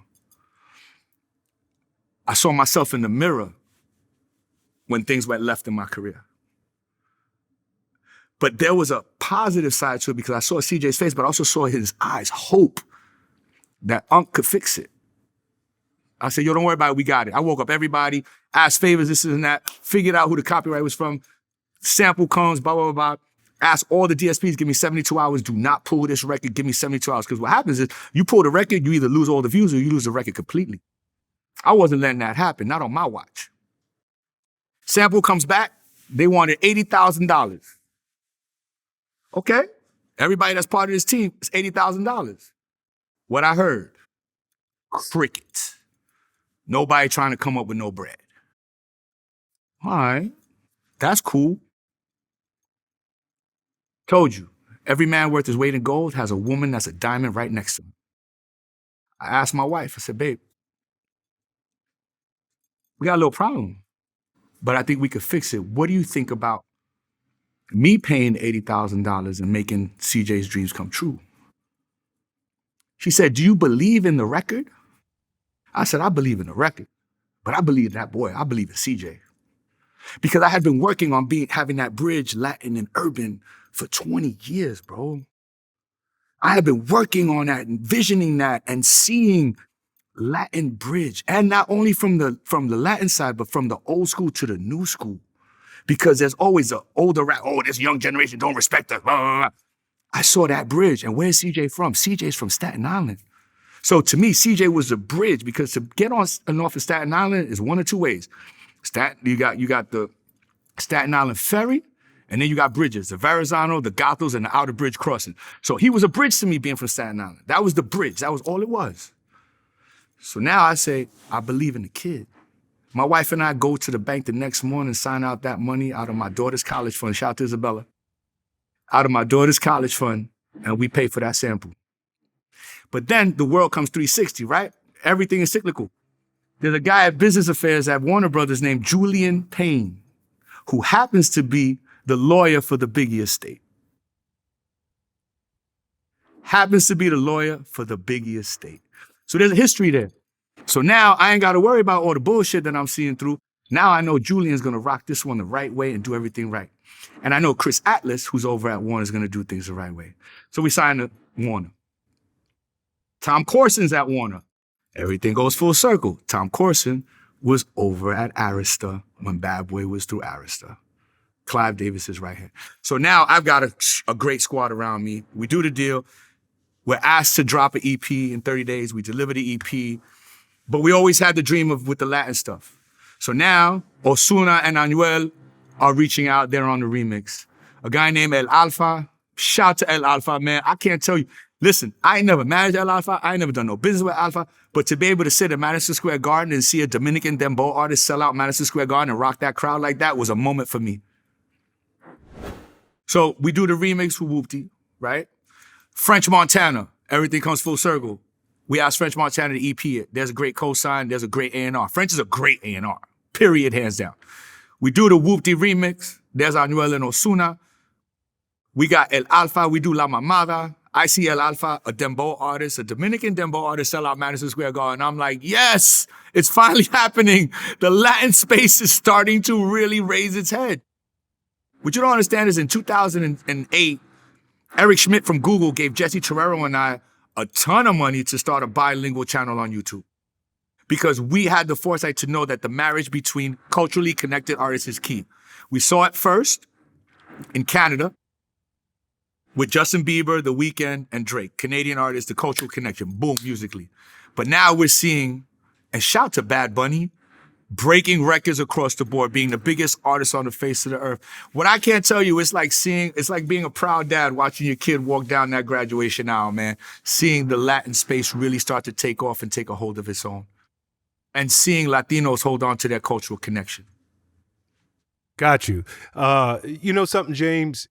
There's a couple of things I want to touch on. Number one, this can go on and on. We can do part two. It can go on and on. We got to get Vlad for part two, though, so we can knock our bullshit out. I love you, Vlad.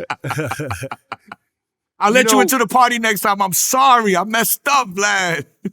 Yo, you are the person, because CJ took a lot of heat. Yeah. And people were like, yo, he has an uncle who's in the business, or you got a family member.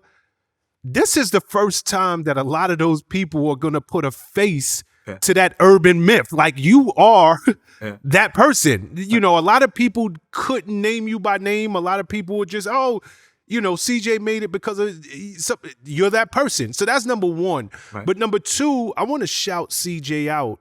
Yeah. Because I had the opportunity to sit and interview this guy. Right. And I thought it was so dope because I hit him with every hard question that, I could hit him with. Yeah. And as it was you were supposed to. Absolutely. As you were supposed to. It's my job. Yeah.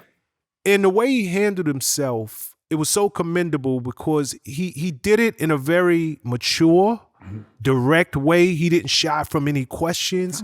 He really made it as his business to address it all. Right. And as I'm listening to you, and I told him in that interview, I was like, yo, you had great training.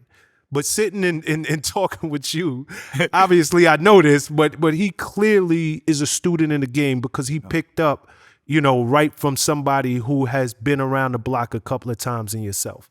I explained CJ as the bridge. The first time you saw him on a feature, he was with Busta Rhymes and MOP. To be a kid with one record and be able to stand next to those guys, that level of hip hop, MC is a different ballgame. But CJ's a superstar. And I believe in him. He is a student of the game. He is super smart. But what people don't give him credit for is that in the middle of the race, he was learning how to drive the car. In the middle of the race, he was learning how to shift gears, how to pump the brakes, and how to move the steering wheel. He is a student of hip hop. He is a student of the history of hip hop, but he's a student of the game. And yes, there was a lot of support, but CJ not only was trained, but he trained himself too. So give that boy credit. And I'm not sitting here, I did not break CJ. Nobody could say they broke CJ. All them plaques that have been given out that didn't deserve to be given out to people that had nothing to do with CJ, enjoy those plaques. Because CJ was the one that got behind that booth in front of that mic, spit that verse, and CJ was the one who put in all the work. Everybody else was just the next step. But again, shout to Mech, shout to Stax, shout to DJ Enough, shout to Camilo, shout to the heavy hitters, shout to everybody that was a part of that, shout to Warner Brothers, shout to Julian, shout to Chris Atlas. But one thing, man, shout to Evelyn, CJ's moms, for raising an incredible young man. Shout to Chris, CJ's pops, for helping raise an incredible young man. But more than anything, man, shout to CJ for being that incredible young man, because he got a long way to go. This is just the beginning. But let me ask you a question, Prez.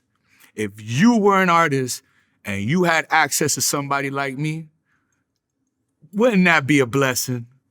Wouldn't any artist on the face of the earth love to have that? You know something, James? I think it was, and I remember in real time when people were coming at CJ and they were taking shots, yo, he has a family member in the business, this, that. Like, I thought that was the most envy-ridden, Yes. jealous, Yes. asinine thing that people could ever say, because if you have a resource at your disposal, use it. Absolutely. Like, that is what it's there for. Who in their right mind, if they had a James Cruz, if they had somebody who knew the business inside and out, why wouldn't CJ take advantage and ask you to come and do what you have been doing for 20-something years on the highest level, which is manage and open doors and direct him and guide him and show him the way? I thought, it's unfortunate that within this community, these are the things that we have to deal with. But for anybody out there, use your resources. That's what they're there for. If you have a contact, if you have a connect, get over your own ego, pick up the phone and say, I need your help. Mm-hmm. The goal is to get further faster. It's just that simple. I don't necessarily agree with that, Prez. I don't think it's faster. I think the goal is to get further, but everything in its due time. You know what I'm saying? 'Cause let me explain something to you. I'm not comparing CJ to Mike Tyson whatsoever, but Mike Tyson had a guy named Cus D'Amato. Michael Jordan had a guy named Phil Jackson. Okay? Magic Johnson had a guy named Pat Riley. Those were guys at the top of their game that it just gelled and worked together when the time was right. When the time was right. So yes, use your resources, find your resources, but also don't expect, we live in this Nintendo generation, everything is automatically, you live on demand, everything is quick. Listen, this thing takes time. CJ didn't start rapping with Whoopty. CJ been rapping since he was 14, 13 years old. The kid was working, looks like he skipped steps. Jack Harlow's dealing with the same thing right now, talking about he's a plant. Like, let's just stop that. I saw Harlow at South by Southwest with 10 people in the audience. But he did it. So, yes, CJ had a blessing in me. But let me tell you another thing, and this is for everybody listening. Listen closely here. As much of a blessing as I am to CJ in his career, CJ is a blessing to me. Because I fell out of love with this music business. I fell out of love with these artists. I fell out of love with this game and what it became.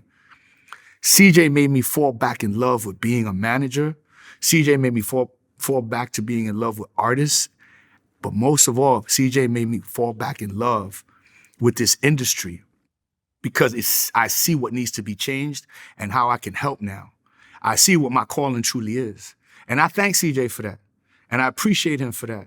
But just know that him bridging that Latin and old school gap was the greatest thing CJ could ever fucking have given me, because it made me believe again when I didn't believe for a long time.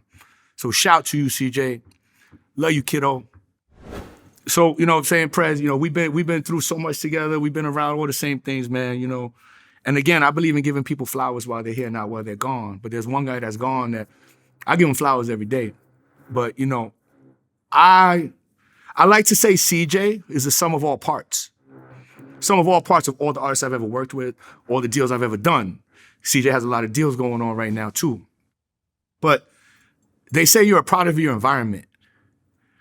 My DNA is made up of 3 of the greatest that ever did it. 1, Steve Rifkin, SRC, the guy behind Wu-Tang Clan, the guy behind Alcoholics, the guy behind a lot of things, Big Pun. The other one is Sean Puffy Combs. Had it not been for Puff and what he did for me in my career, I wouldn't be where I'm at. Had it not been for Can't Stop, Won't Stop, Take That, those late nights, those 3 days of no sleep, being in the tunnel till 6 a.m. and being back in the office by 10, I would have never got the discipline to be the person that I am as an executive. And then shout to Chris Lighty, man. Chris, you still here with me all the time, and your fingerprint is still on the touch of the business. And to his family and everybody listening, man, just know he's loved and he's appreciated. But being the sum of those 3 parts makes me who I am. And now it's time to pay it forward. So to all the listeners out there, to everybody that's viewing this, you can count on, I might not get to you tomorrow, I might not get to you next week, but with the right requests and the right timing, I'm here to help. Because this game needs to be changed, and we need to make it better, and we need to all support one another. I'm the cheat code.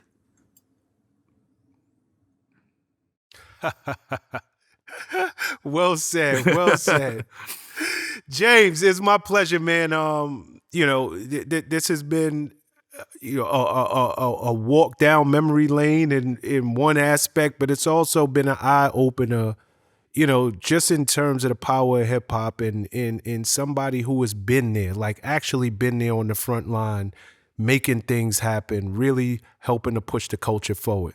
So thank you. I appreciate you. And on behalf of the Vlad TV audience, man, keep doing your thing. Thank you, Prez. Appreciate it. Shout to Vlad TV, shout to everybody out there listening. The last person I want to shout out is Russell Simmons for doing what he did so many years ago and believing in this thing called hip hop. Thank you for leading the way and taking that charge, Uncle Rush. I love you, man. One love, kid. All right.